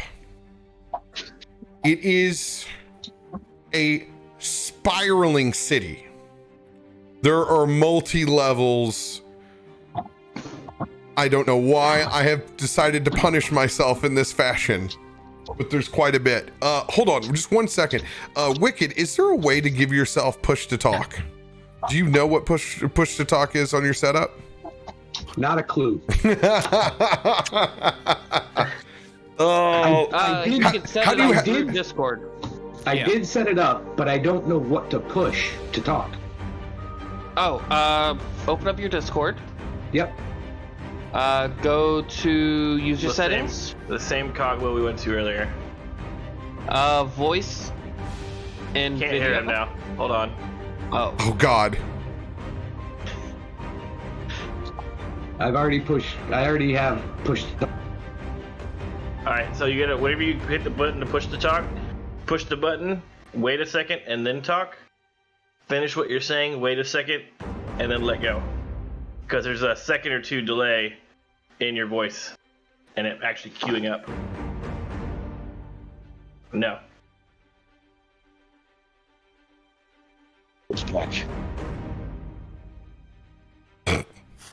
No. The true raid Nod boss. your head if you could hear us. Oh, he can hear us. So like, All what right, cool. Like All what I right. did is I went to the keybinds and just set it we'll to set a it to- unmute button, and so like I normally just keep it on mute. That's why I always forget, and you'll just see me just talking to myself. But He's you just on. hit He's that on a button. laptop, so. Yeah, you Yeah, can just what- like your I What's the would mute set it button? as is when you click the push to talk. Wait, why did About to. I just lost this? I lost access. Or Yeah, I did too. Mad Hatter.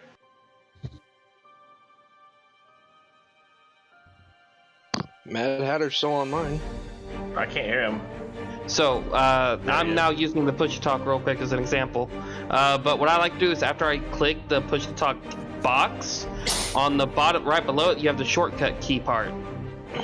And you could button I like to do is I like to do the top number key buttons, except for the button all the way on the left side, because it's just out of the way. It's not normally used for anything, and it's really easy to get to and remember.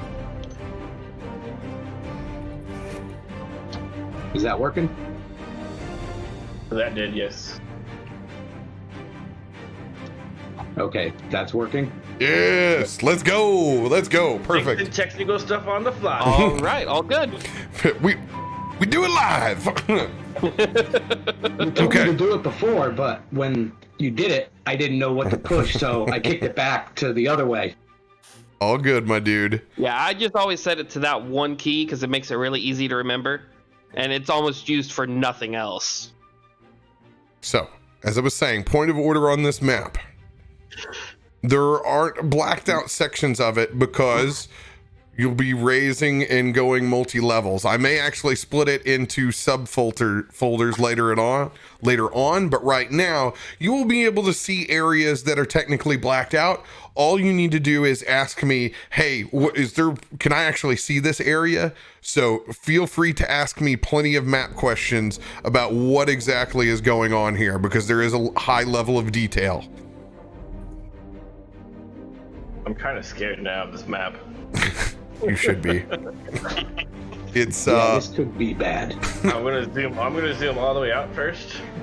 Oh, I took care of that. I blacked out the rest of the city. I have your one section covered. but it is huge. Still gonna zoom out just so I get the full effect and send it to show me first. So I'm not scared whenever I find another 5 layers of monsters I gotta fight.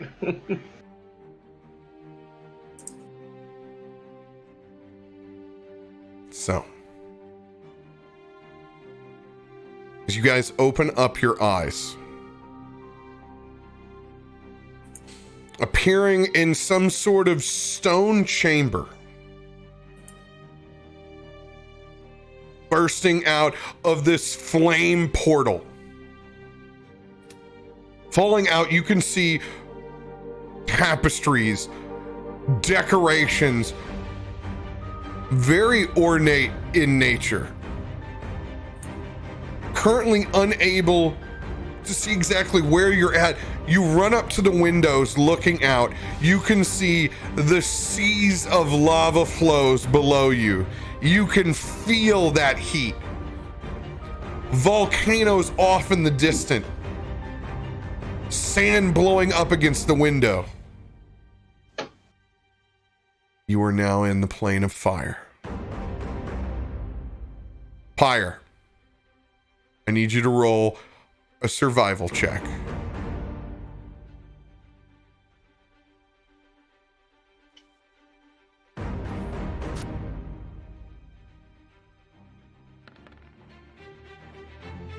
$24. 24.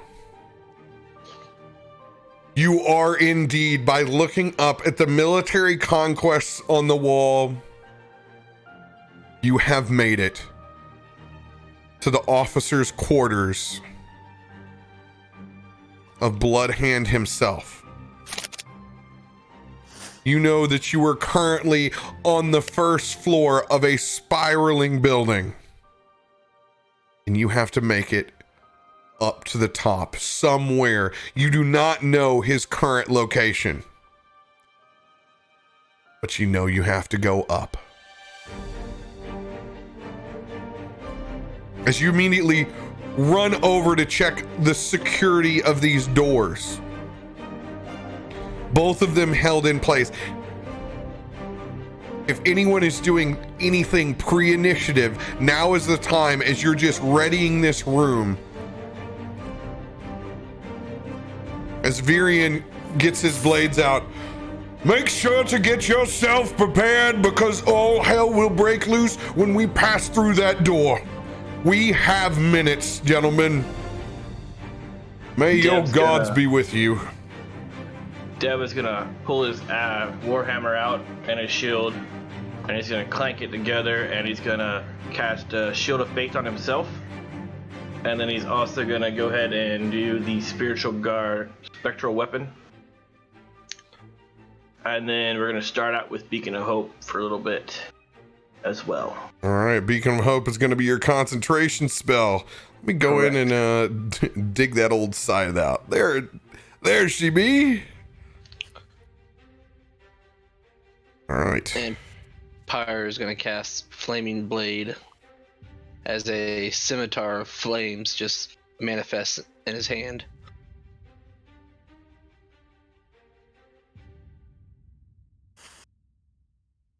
All right. Anybody else casting anything pre-initiative? I can't say anything. Would I But I'm cast looking around. something secretly, or should I do the drop? Do your thing, man. It's all gonna be known in a minute, so let's do it. Alright, I'm gonna go ahead and use Channel Divinity. All right. What does your Channel Divinity do? And I'm going to use Sacred Weapon on my Halberd +2.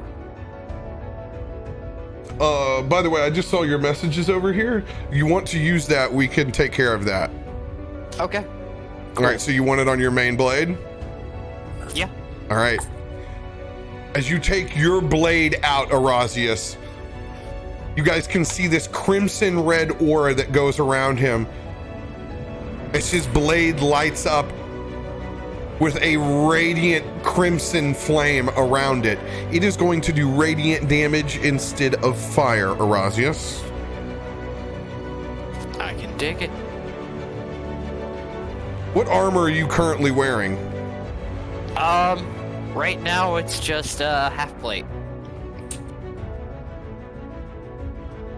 All right. If that half plate you see also turns a deep crimson red. As both of you in the Bog Stalkers sees a very stark difference in change in Erasius. No longer a warlock, but a paladin in front of you. I'm gonna look at it and be like, looks like you upgraded. Welcome to the Girthquake. Yes, he kind of Maybe now you can get a girl. The bottom of the handle of the halberd on the ground. Oh, this is all very, very, very new to me, but you know what? It's a good feeling. Good, we will need it.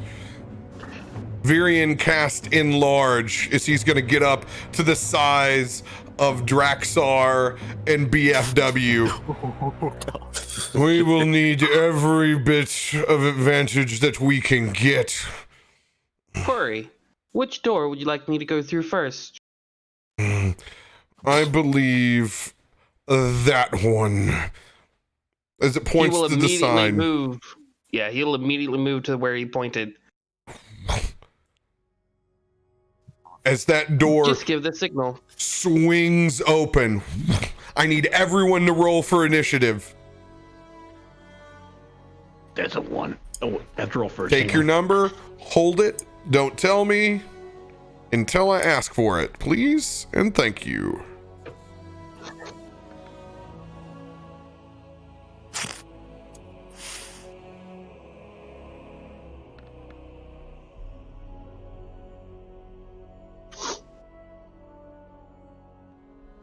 Oh yeah, we didn't have a name for you yet. Let me put that in and give you control.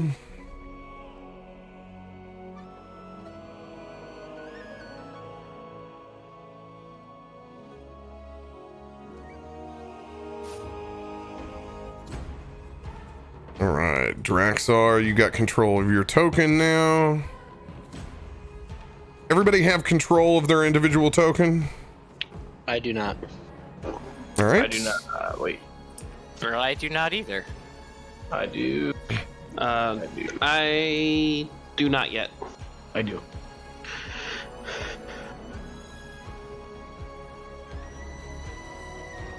I do not. Yep, I got it now.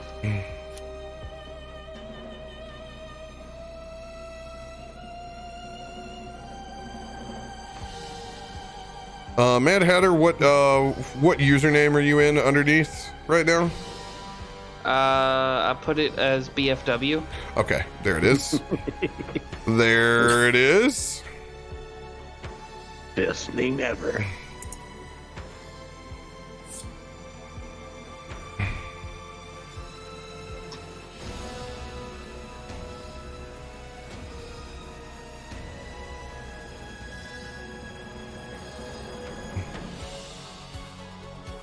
Okay, that one's added. Those are added.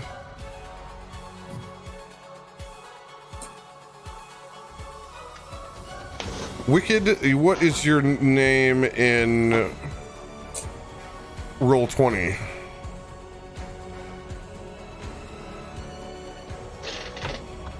Valakad. I do not see Valakad as your actual username. Are you under Matt?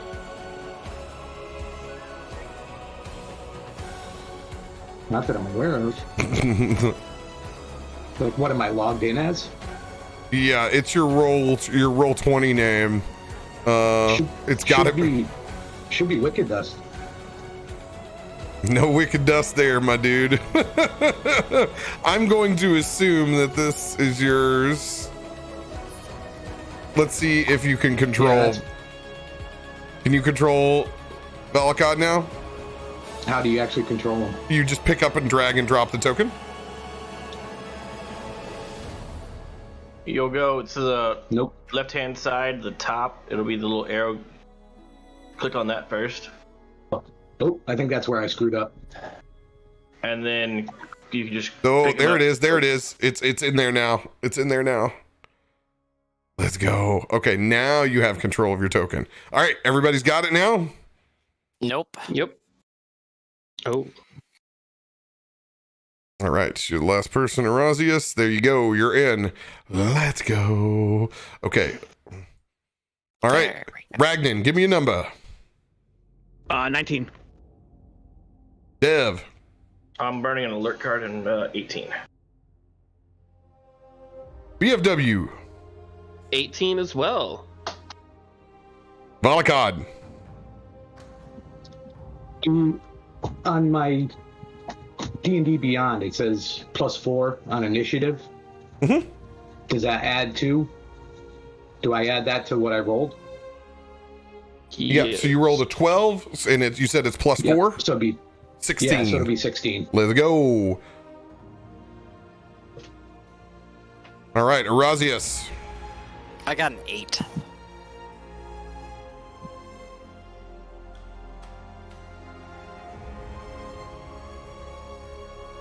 Draxar. 16.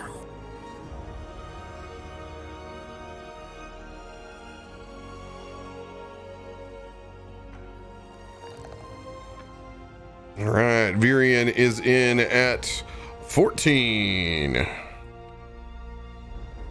And Pyre. 10. 10. Freaking damn.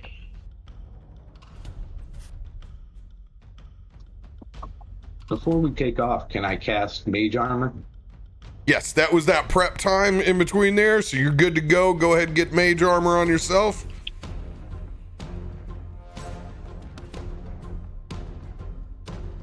All right, that door busting open.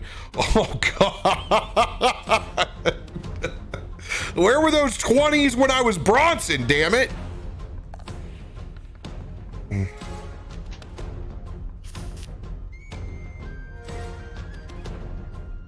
A massive individual with 2 hulking shields, as you can see what looks like magma dripping from either ends, busting up and through that door.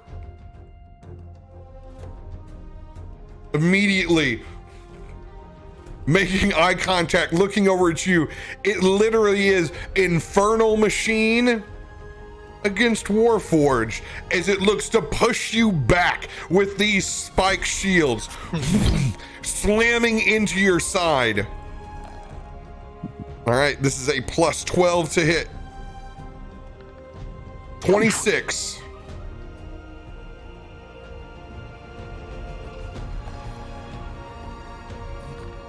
All right, it's gonna do 14 points of piercing damage to you, BFW, as that door is busted, broken, slamming into your side.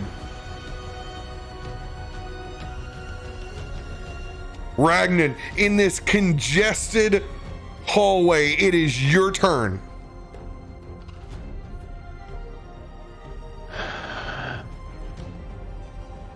Why can't we stay in the material plane? I'm so sick of trying to travel. All right, so how well can I push my way up here? You can still push your way up there. It's just difficult terrain when you do so. All right. Well, it's only 1 square, so it shouldn't be that big a deal. I'm gonna start back there though and throw my hammer once on the way up.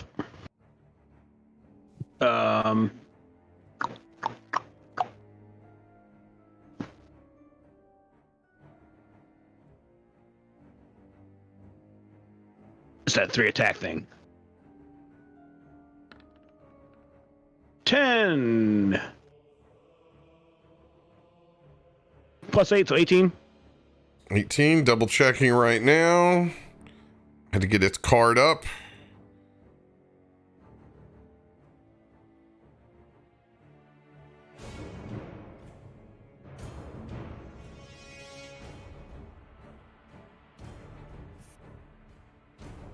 18 does not hit. Oh! Alright, so he throws the hammer once on his way up there, and it misses, goes past him or hits him and doesn't penetrate. Comes right back to him. He gets up closer, he's gonna take another swing at him.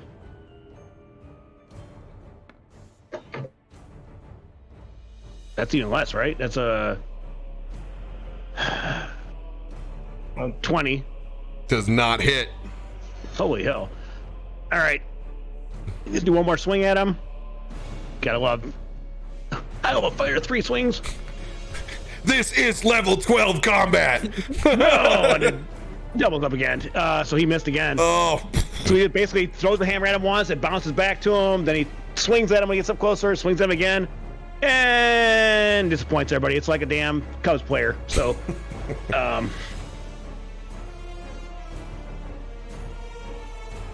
and that's how we're gonna start tonight. Thank God.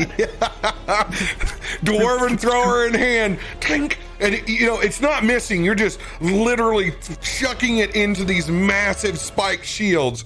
Boom, boom. End of Ragnan's turn. BFW.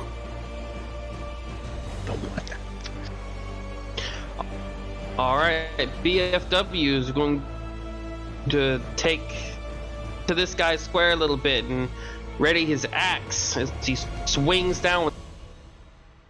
All right, are you doing versatile or one-handed? Mad Hatter, are you versatile or one-handed? Are you keeping your shield? The plus 9. Mad Hatter, can you hear me? Yeah, we're having that same connection problems that we had the other night. Yeah, keeping shield. Okay, keeping the shield, so one-handed. Hello? Got you. What is doing that? I'll exit. Oh, it's trying to do. Okay. I have drivers that want to update that aren't updating yet. Drivers. Yeah. All right, so you're doing one-handed, keeping the shield up. 2 will not find purchase. After my turn. Go ahead, swing again. Yep. That is a 20. 20 will not hit. One more. Yeah. 18 plus, whatever your number is, will hit. All right then. So he's going to take a 1d8 plus 5 damage, and then I'm going to slam. Use my bonus action for Shield Master and slam my shield into his face and knock him prone. So he'll get to you do a roll off. He can either do athletics or acrobatics. All right. Athletics, this is a plus 13. So he takes. Oh, ouch. Alrighty then. All right. We're going to do that roll off here. 32. Roll to see if you get that nat 20. I'm gonna burn my inspiration for this. 1d6. All right, d6 inspiration. Wait, no, that even with a d6 of inspiration, I won't make it, will I? Remember, you guys have 1 round of bless that was cast back on the material plane, so you guys have a 1d4 at your disposal. That still wouldn't be enough. All right. So that didn't hit. And then I'll, buckle up behind my shield and, hold my ground against them. How much damage did you do? I did 10 points. 10 points of damage. All right. Good luck with getting those drivers done, buddy. All right. Into BFW's turn. Doing this. Damn, it is your turn. So there's enough room for me to squeeze in there, right? Or no? It's getting tight. It's getting tight. But yeah, there's enough room. Come on in. I'm gonna squeeze right here. I'm gonna reach out my hand and place it against his shield or his armor, and I'm going to cast Inflict Wounds. Nice. All right. I'm rolling it. Let's see if we hit. 19 plus 1d4.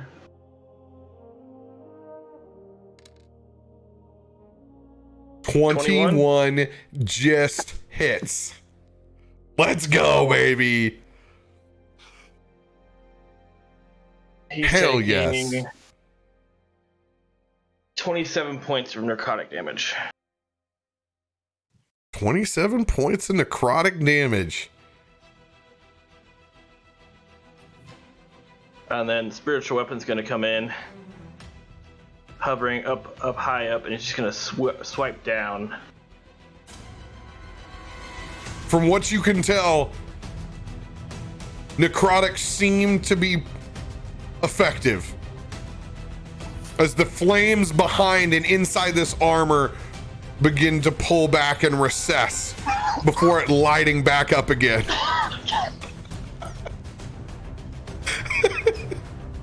Steniel, you okay? You alive over there?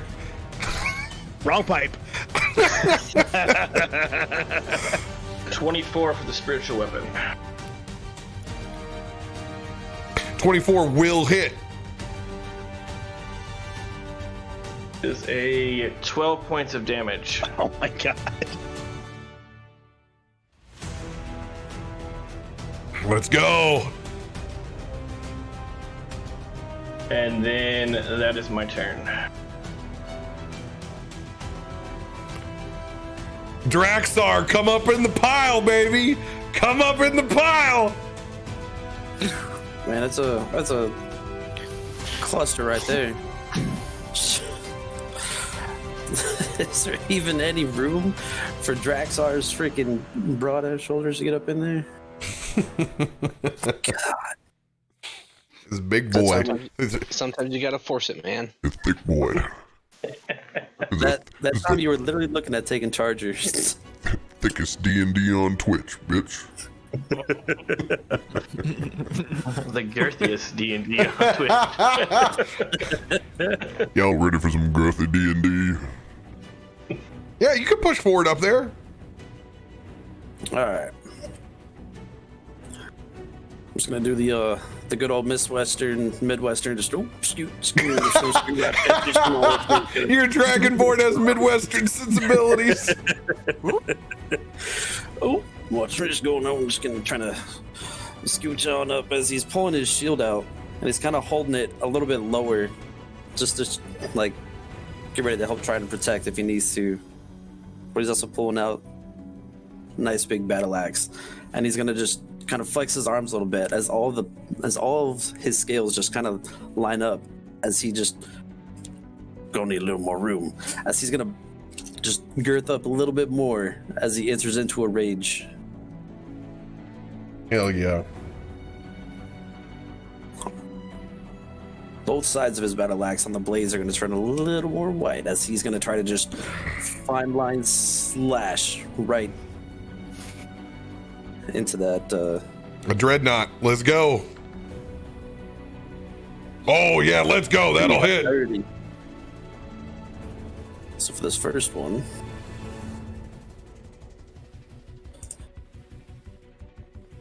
Oh, good God. that thing was like 16, 17, 18. So that's going to be 19 points of damage. 6 of that is radiant. So 13 slashing, 6 radiant. Noted. I forgot this is big boy shit out. I always got to get my calculator. This is big boy shit over here. And as he scoots back in there, slammed it into that shield, just gonna rip it back out. Do it again. Oh, let's go, baby. Let's go. Now we gotta get up in here. Come on, let's go.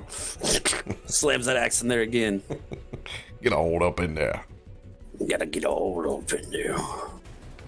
Come on. It's gonna be 11. 13 points of damage. Oh, shit. Slashing. 13 points of damage. Got it. And that'll be it for his turn. End of Draxar's turn. Balakad, it is your turn, my friend. Okay, so my question is, do I even have a weapon? Yes, I gave you a +2 short sword. You can also manifest your Shadow Blade as well. If you've taken that spell, looking to see if you have. Because I have Blade Song. Yep, so it looks like it's just your short sword right now. Okay. Is there even any room? Is there even any room for me there? Oh yeah, you can just keep pushing on in, baby. I don't know if I should try. Well, if I use a spell, I'm probably gonna hit people I don't want to hit. So when things get crowded, you have to be interesting in taking an angle. So right now, anywhere where you can get some anywhere you can get some elevation, short sword, you can shoot over. All right, take a swing with that bad boy. Point of order for 40 man is this build. Would he want to have his Shadow Blade? Would that be something he like?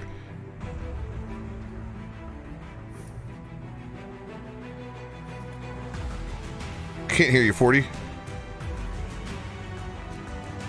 Can you hear me now? Yeah, I can hear you now. Damn mute button. But yeah, Shadow Blade, it's going to do a lot more damage than his regular. Okay, I'm going to go ahead and add that to his character sheet.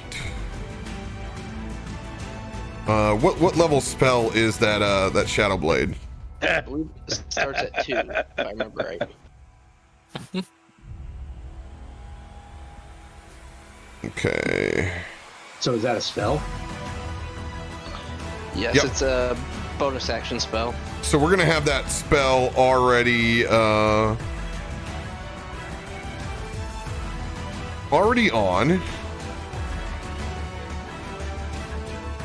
All right.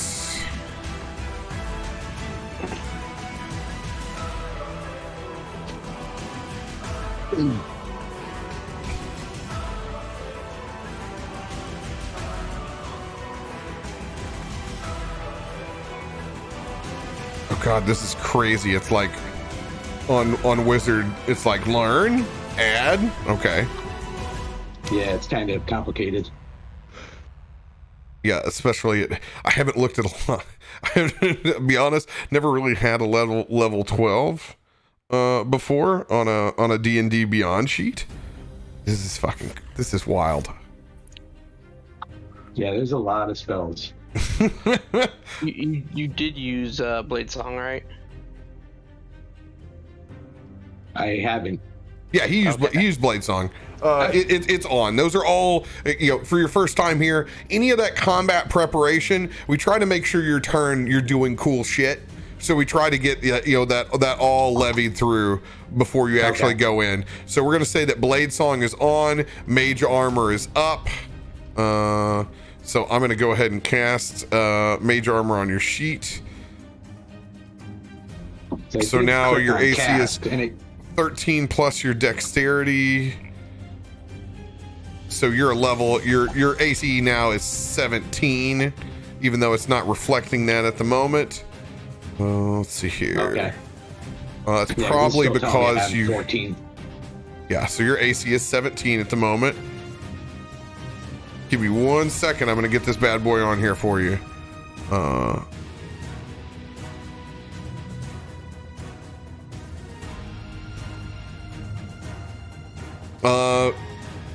Do you know the properties? 40? What Shadow Blade does? I believe it's light finesse. Okay, what I'm gonna do, I just gotta go in, I gotta remove. I wish it would just let me add spells at large. So what I'm gonna do is I'm gonna take mage armor off of your sheet right now. And I'm gonna change your AC as if it's there, because I know it's there. We're gonna, let's see, magical bonus. We're gonna add a 3 in there, and I'm gonna mark it as mage armor so that I know. Also, you have as a spellcaster, you have at your disposal prestidigitation that you can use at any point in time in RP. That's how I rule all my campaigns. All right. Now it should show up on the sheet. Now that you have a space. All right, Shadow Blade. There you are. Now we can prepare it. Bada bing. Oh yeah, that's a big difference. 2d8. Hells yes. All right, so you weave this blade together. And it's a melee weapon. It deals 2d8 psychic damage on a hit. Has the finesse and light properties. In addition, when you use this sword to attack a target that's in dim light or darkness, you have advantage. Hot shit. So you'll see this now in your oh, it doesn't show up in his regular actions? No, it has to be in the spells. Yeah.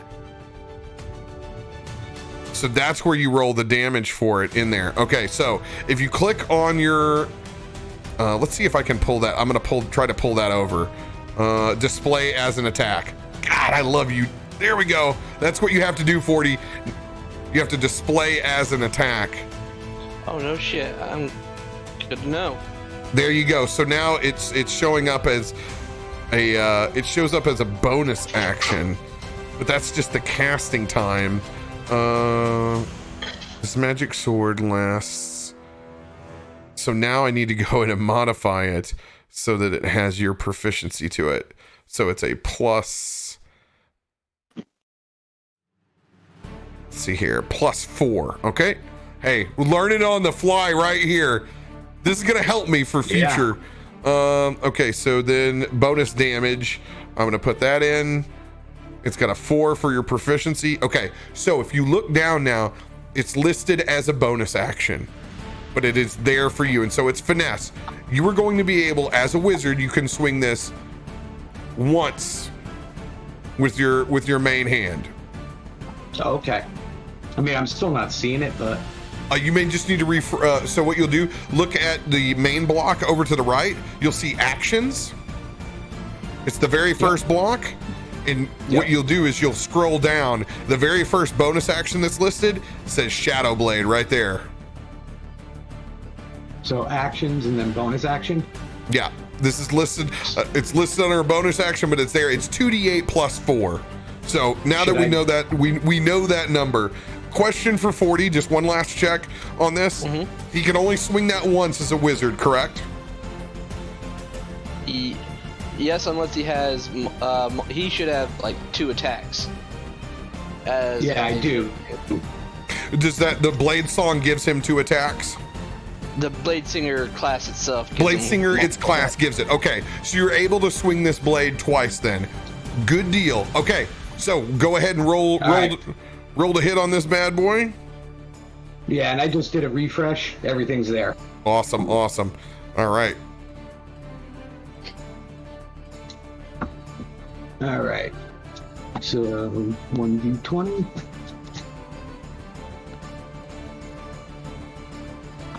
So 16. All right. Plus what? This will be, since this is a finesse weapon, it is a +8 to hit. Yeah, 24, that hits. Oh. All right, go ahead, swing again. All right.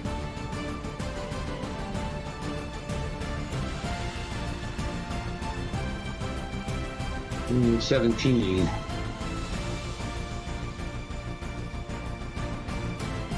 All right, 17 will not hit. You can go ahead and just scroll down there. You can literally click that damage button and it'll roll it for you on D&D Beyond. 2d8 +4, baby. He can also roll the 1d4. for blessed. Oh yeah, he does have blessed. 17. Yes, go ahead and roll that 1d4 to see if you do hit. You'll need a 4 to do so. Okay. There we go. Yep. Oh, let's go, baby. Let's go. There we go. Let's go. 2 hits. You're going to be able to click that 2 times. First damage. All right, so this is what, 1d8?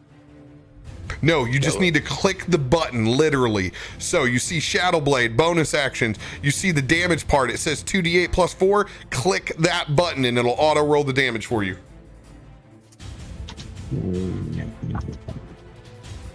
I got you.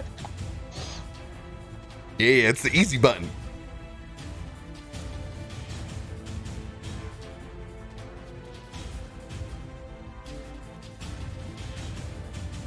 Sorry about that sound, guys. My cat yeeted itself off my headboard. I actually didn't hear it, or I was just so focused that y'all are giving me a Blade Singer education. I got 13 points of damage. 13 points just on the first swing? Yes, sir. Okay, click the button again. Get that next damage up.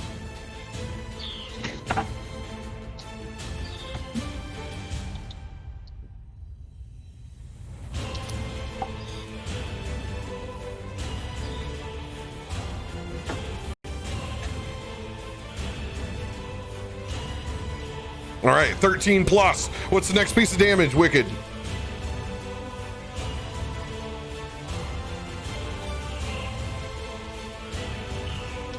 Did you get all that? Nope, we didn't hear you. We got 13 plus. 14. All right, 27 points of damage. Let's go. Let's go. All right. Real quick on that Blade Singer, for your Blade Song, make sure you add that to your AC as well. You should have a 21 AC. Oh yeah, it adds an extra 5 points. Good point of order. I will go ahead and I will click his activate that for him on his sheet. It should be 4 with his stats, so he has a 21. Oh, good lord.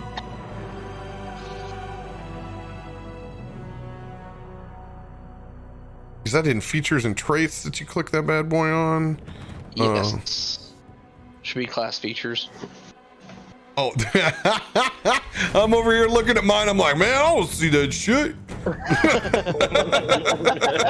Where did it go, George? Where did it go? Lenny, where did it go?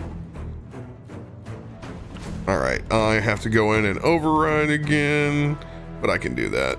And then it's it says 4. Plus 4 to. Plus There we 4 go, to 21. I got bonus you. on the AC. I got you. Okay. All right, I'll refresh. Hell yeah. End of your turn, my dude. All right. my dude seeing this pile up over here. Good God. I am going to race up the stairs back behind me.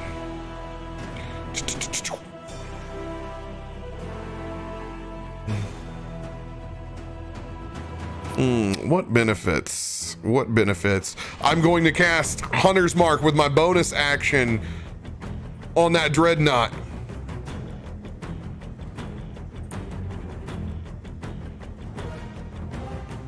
And this is going to be Hunter's Mark of the Bounty Hunter. Everyone who does damage to this target is able to add an additional 1d6 to that damage. Hell yeah. All right.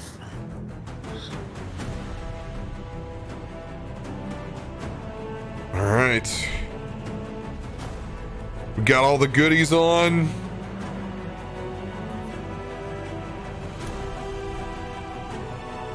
All right, I'm gonna try to pop off a crossbow shot.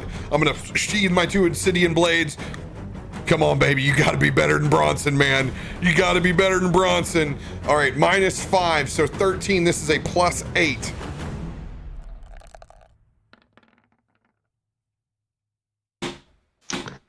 So, have to be better than Bronson, do you?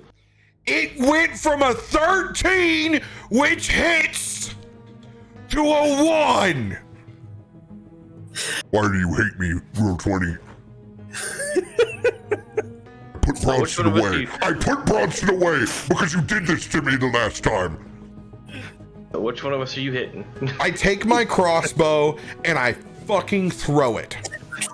I fucking break it up against the wall. I go full on honky tonk man. Wham! Wham! Wham! I hit it so hard it sounds like XQC slamming on his desk. Wham! Wham! Just anger. Every one of my issues, I think it's my brother's head. Wham! And it plays. I toss it to the side. That is my action. It's gone.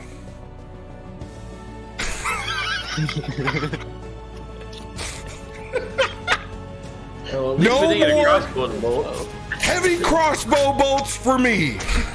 I believe you may be in distress. You seem to be taking out a fight with the wall. I do hope you're not losing. Ugh. End of Virian's turn. Well, at least we didn't get shot in the back. It's true. Yeah. True. It's true. I didn't even think about shooting you guys in the back. I probably should have with the bolt, but I was just too enraged. We'll say for flavor, it just tings. It just glances off of the back of BFW. I believe you might have scuffed my armor. All right. From way in the back, this is an acrobatics +8.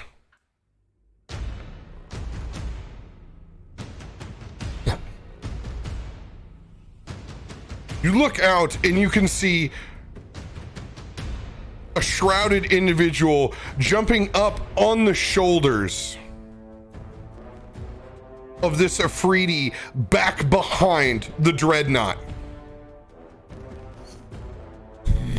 Begins conjuring a spell.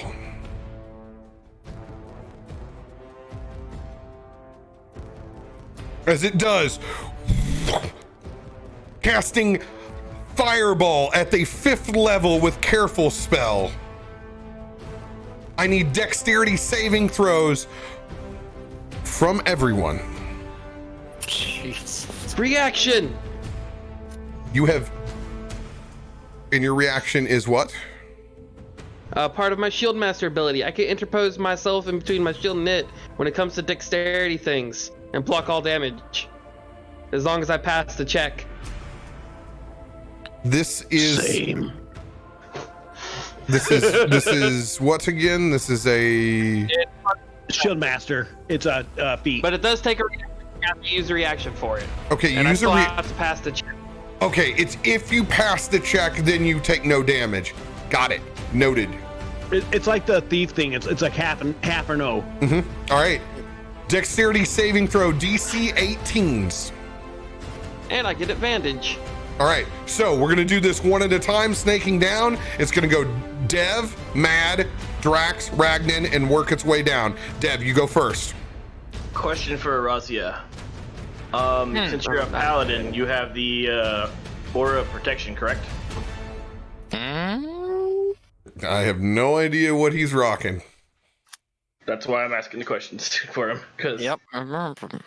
Let's see here. Aura. What are my auras? Those spells. You get no spells. No. It should be Aura, no, yes, I actually do have Aura of Protection. While you are conscious, you grant all friendly creatures within 10 feet a +2 bonus on all saving throws. Oh dear. Very important. So, you guys right now have what we're going to do is we're just going to change it to a 1d6 because you have +4 currently from Braden Barley. Now you have +2. So, you're going to make a d20 roll and then roll a d6.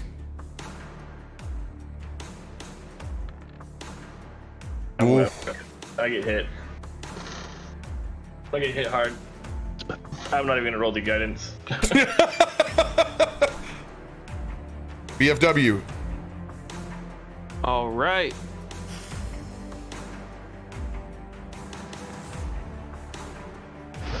And a d6. Mm-hmm.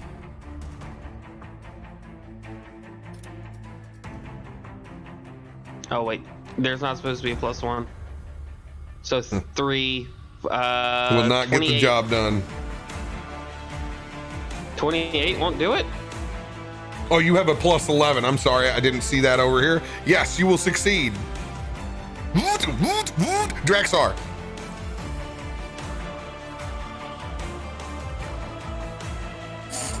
$21. 21, you succeed. Ragnan.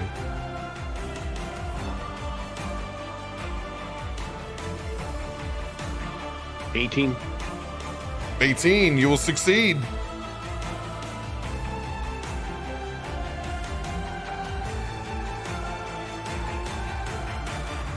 All right, Pyre.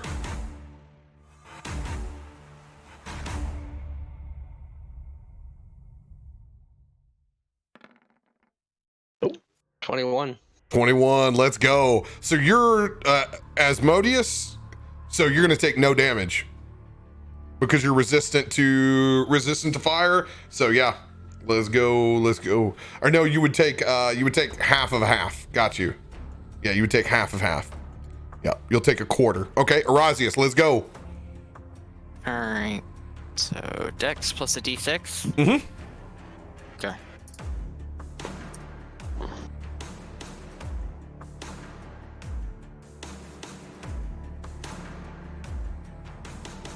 Let's go. That'll succeed. 19.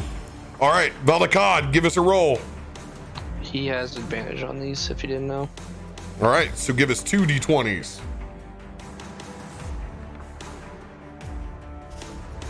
All right, 13 plus his dexterity saving throw is a 17. So no matter what, even with your inspiration, you're succeeding. But go ahead and roll to see if you hit this nat 20. Okay. All right, you're gonna take half damage. This is at the 5th level. This is 10 d6 coming in. I'm gonna go ahead and burn a Indomitable Bull. I had a question. Since I'm kind of in position, and I do have the Shield Master thing, if I use the hero point and offer to take the full damage, can I fully block the damage for everybody else? Oof. Here's the deal, I'll give you a chance. All right, what do I have to roll? I'm gonna give you a chance. And it's gonna be difficult. To be able to put your shield up, not just quickly, but in the perfect position to completely block damage. DC is 24. Oof. If you are 20 to 23, I will have it. Taking your hero point. All right. What plus do I get? This will use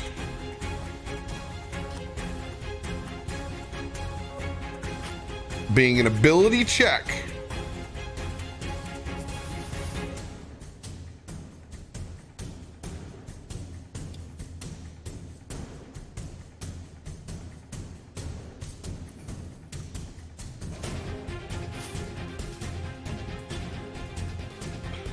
It's quickness, but it's not acrobatics, but it's not completely athletics.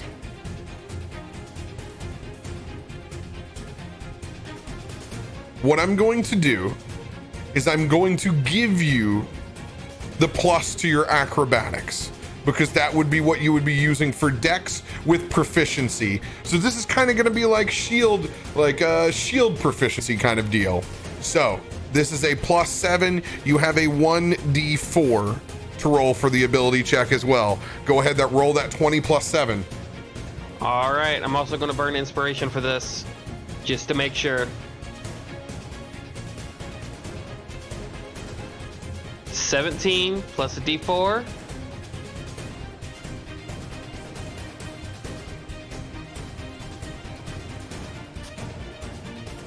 That's 17, 18, 19. 19, you will need to go for that next roll to see. All right. Let's go. I'm on 24. What's the D6 from? My inspiration. Yeah.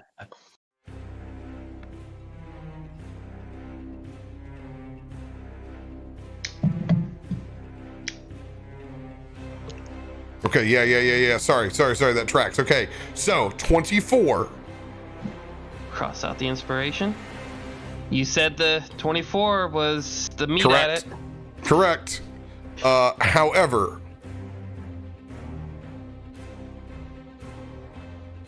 we were also using advantage. Yeah, that all checks. Yeah. All right. Go ahead and burn that bad boy. Oh shit! That's what you guys just stopped. 42. And I take that, right?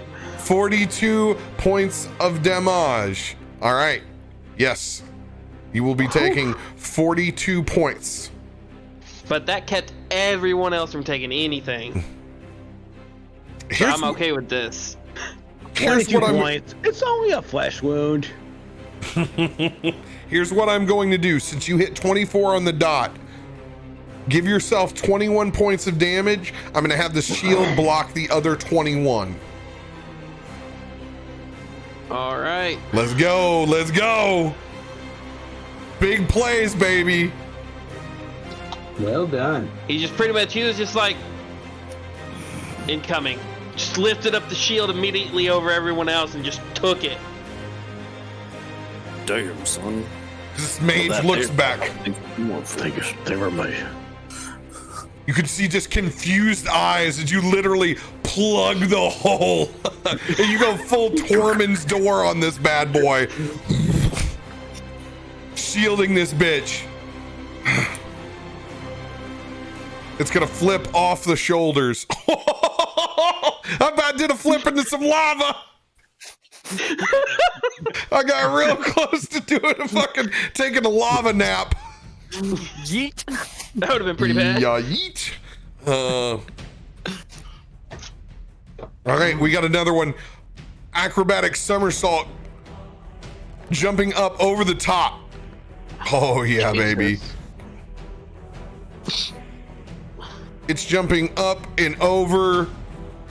God, there's just so many piles of bodies here. Last person attack being Volkod. That warrior's going to come in with 2 strikes to you. These are plus 10. 17 to hit, will not hit. 12 will not hit. Third strike. 19 will not hit. Swinging its blades. You're able to just complete dodge, Volkod. That warrior is going to be now up in this pile. God rest your soul, my dude. Yeah, he chose the wrong spot to drop at. You know, when you're in a slave army, it's just not really your choice. The Afriti in the back.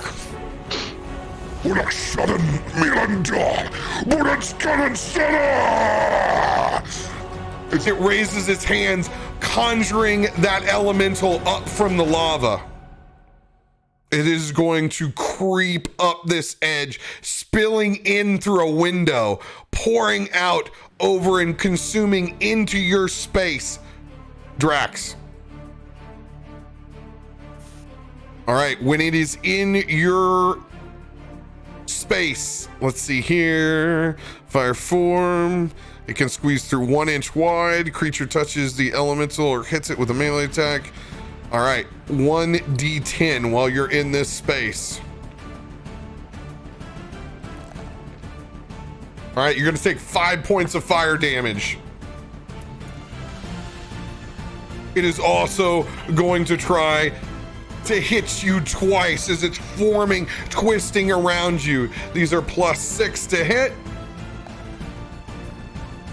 12, not gonna get the job done. No, both of those are gonna miss. It's going to stay wrapped around you. The Afridi. It's conjured. Okay. It is going to manifest flames in its hand as it just lobs up a moat, Mario Brothers style, arcing this bitch up and over to the top. This is a +7 to hit. This moat in particular, it is going over. We're gonna say this one's over at BFW. All right, +7 to hit. 17 will not get the job done. Slamming up against your shield. I believe you need to work on your aim. The fuck? Training required. Higher. It is Flame your turn. ineffective. Razius, you are after them. All right. Bonus action. I am gonna cast my wildfire spirit, and I am gonna throw him up right in the middle of this junk of mess. Your wildfire spirit is just a fire elemental, correct? I'll link it in chat. I think it's like a buffed fire elemental.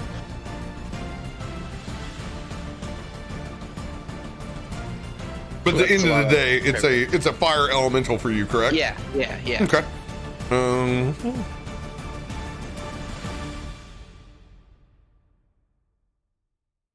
Oh, look, another one. So we could do it too. This is a good one, though. all right, When you I can summon a cast primal that- spirit as an action. You know me. That's going to be a bonus action. It's under my bonus actions. I'm literally reading what it sent me. I understand. But you know me, I always put it as bonus actions. Rather than assuming a beast form, it's a spirit, 30 feet within you see it. When it appears, each creature within 10 feet of that spirit must succeed on a dexterity saving throw against your spell save DC or take 2d10 fire damage. All right. Now, will my elemental adept for fire help with this? It's a real gray area right there, isn't it? That's a real gray area. I think it is. Elemental adept, I think, only affects your spells. So this is a summoned creature. That's from his own capabilities, not technically yours. That's my druid spell. Oh, The good druid news spell is to summon something. good news, Mad Hatter. I'm the DM. So That is true. So you can totally make this work. Oh my god, that'd be so cool. New ideas. Oh So- my god, new ideas. here's how I'm going to rule this. It will indeed Now. use your similar property. It will use elemental adapt.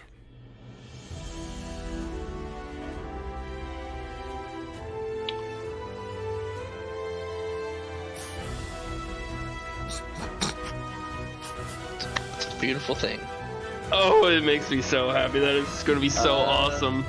Dex saving throw. Dex Yes, saving my throw, what's your spell DC? Spell save DC is 17. 17. Okay, so first I'm rolling for the Dreadnought. Dreadnought, Dex saving surprisingly has a +4. Oh, that thing went everywhere. Okay, 12 will not hit. Or, yeah, I'm sorry. I'm thinking, I saw my dice and I'm like, yeah, I don't hit anything. No, it will, Dreadnought will fail. Rolling for the Afridi. Afridi will succeed. Gonna roll for that warrior. Oh, it fails hard. And the mage in the back. Mage succeeds. Point of order right now. As this thing explodes within the space, Dreadnought is immune to fire. Afridi is immune to fire. The mage and the warrior are not. Mage gets double damage on whatever you roll. Or not the mage, but the warrior does, because of its nat 1. Okay.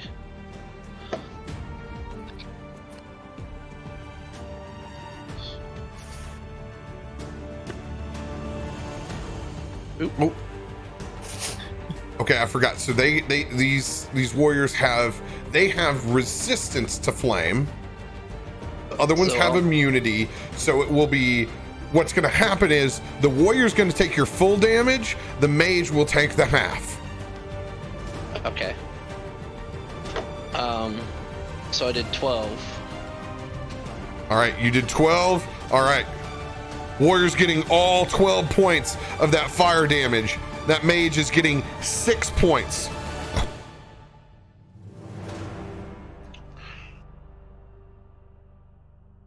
Oh, that leaves a whole new list of things you can do.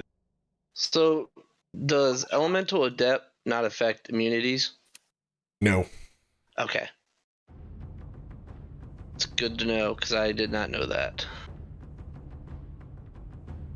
I know there's ability you could use to circumvent immunity. Everything not everything is immune. The bulk of things that you will see are resistant, not immune. Understand. Okay. So, having said that, I will shoot 3 beams of Eldritch Blast at that guardian thing here in the middle. Dreadnought, let's go. Okay, that is a +9 to hit. And I have to roll for each one, don't I? Mm-hmm.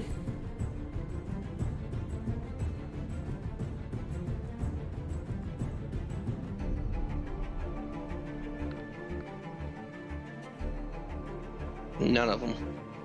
Well, no, I got the D4 I can throw on that 19. Because from the bless. Roll that beautiful bean footage. Oh. 20. Okay, I've just reread your Elemental Adept on Fire. Here's the reading. Spells you cast ignore resistance. So, the mage in the back takes that full damage. Okay. And then the nat 1 needed that takes double. Yep, so we're putting 20. Nat 1 you roll is treated as a 2 as well. Oof. Oh, that's right. That's right. 24 on that warrior up in the front, and it is 12 points to the mage in the back. And I missed. That's my turn. Let's see here. Well, also, when you roll damage for a spell you cast that deals fire damage, you can treat any of the ones as a 2. Any of the ones on your damage type as a 2. Yeah, I rolled a 10 and a 2 for that damage. Oh, did you? Okay, cool. But yeah, so that's my turn. My Eldritch Blast missed all 3. Damn shield. All right, Arazius, it is your turn. Oh God. I'm gonna get in on this. Oops. Could I even get close to the Dreadnought at this point? Packed room, baby. It's a packed room. God.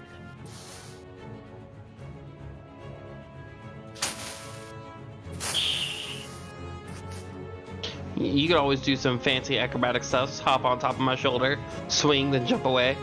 Well, first, I'm going to use Shield of Faith as a bonus action. So that way I get a +2 to my AC. Simmering shield around a creature of your choice within range. Duration is 10 minutes and it's concentration. Got it. Alright. And then I'm gonna move in on the Dreadnought. And I'm gonna make two... Yeah, I'm gonna make 2 attacks on the Dreadnought with my halberd. So it's gonna be 2d20... No. 1d20 plus 10 for the first one.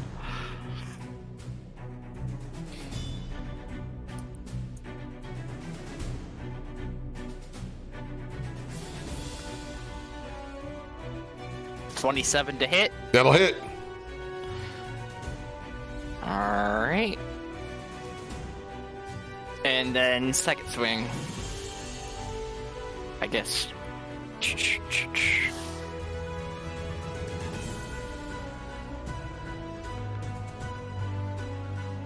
That's a 16, but I have, I still have my inspiration, don't I?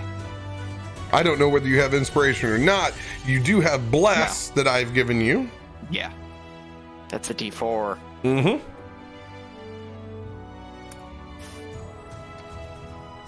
$20 to hit. 20 Dirty 20. will not hit. Okay. Well, on that first hit, I'm going to go ahead and burn a second level spell slot to use Divine Smite at the second level. Go for it. Alright, so when you hit with melee weapon, spell slot, 2d8. So that's gonna be 3d8, and is it undead or fiend? Negative. Okay. Elemental. Yep. It's me, a BFW. Alright, that's 13 on that, and for You just give me my total action- damage, man. Okay.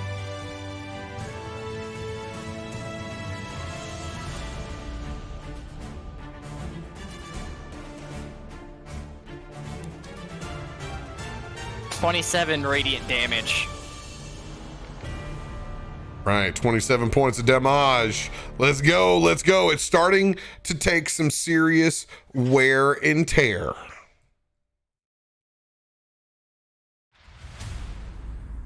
Anything else for your turn? That will end my turn.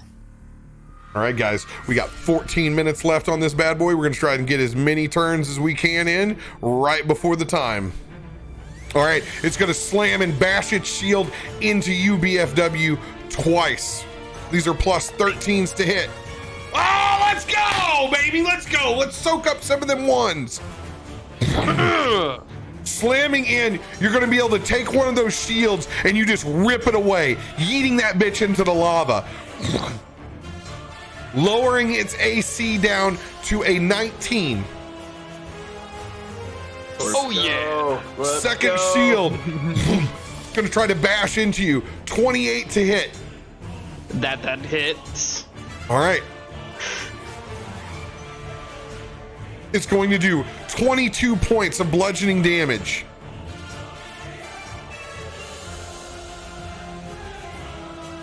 Then it's going to do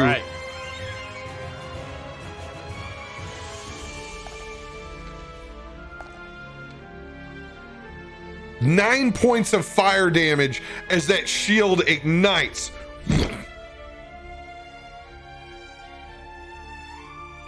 It's going to hold its spot where it's at up at the door just with its one shield. You can see it just floating there as this fire swirling in between armor. Ragnan, it is your turn. BFW, you are on deck. All right, so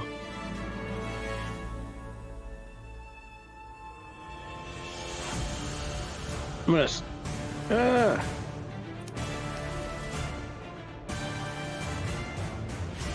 It's better when you're actually on stream and not stream. I'm gonna do my swings on this guy right here.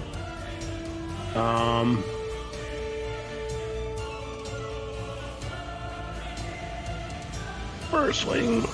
Let's do all three at once. Just made it easier. Nope, cancel that.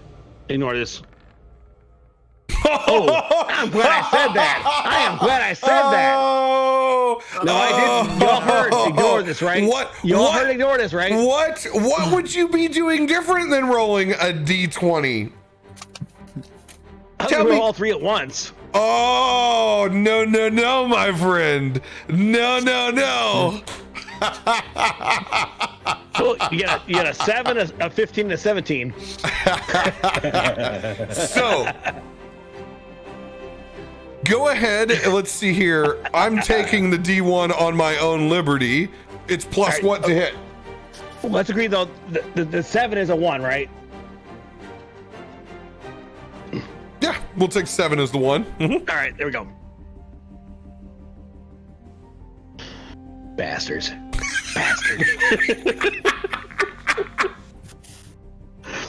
Oh. Although I did say ignore this before it came up. It was not. If it'd been a different dice, I'd ignored it, but it was a D20. There was no getting away from that bitch. We talked before stream tonight. We were all like, the dice tell the story. A 1 tells the story best, so I'll take it. No doubt. All right. Go ahead and get the 2 damage on that dwarven thrower. All right. Well, I think 7 was first, wasn't it? What's that? Don't worry about what's first. You go ahead and get your damage up on the board. I'll take care of the 1. Don't you worry. Yeah, I don't want the 1. I don't want the 1. All right, so we are at. Hammer gets all right, so let's do 2 of these.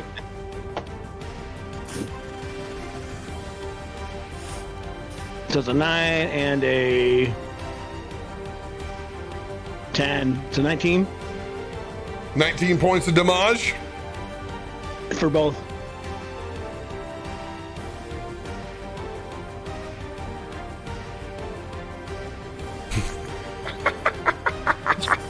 Oh no. All right.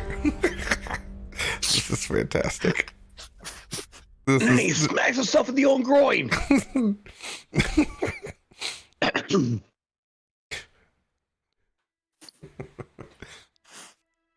As you chuck that dwarven thrower,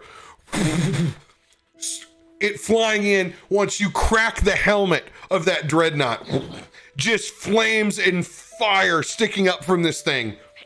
You chuck that bad boy again, finishing it off, going right for a groin shot in it. As it bends down. Barely able to hold its form, dropping its shield. You turn around, catching your dwarven thrower. I want you to goad to the rest of your individuals and crowd back behind you that you are proud. DTD.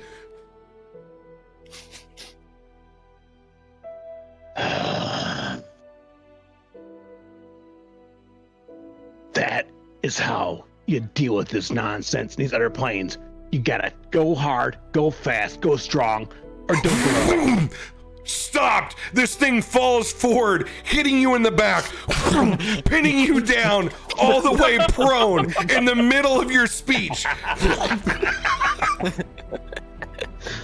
You take no damage as the fire has dissipated from this elemental, just sheer weight of its armor. You throw these pieces off, pissed off that it interrupted you. I hate this place as bad as the frickin' Feywild. But as you saw, I spoke true. It's dead, I'm alive. That's the way we do things. And there is no better note to end this week. On that moment, we will pick up with an extra long session as they make their way through the city of Brass Balls. I will show you right now just the sheer amount of levels that are here that I plan on separating up. This is the top.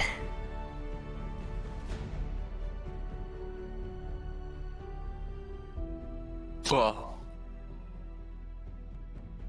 Welcome to the city of Brass, my friends. I'm sorry.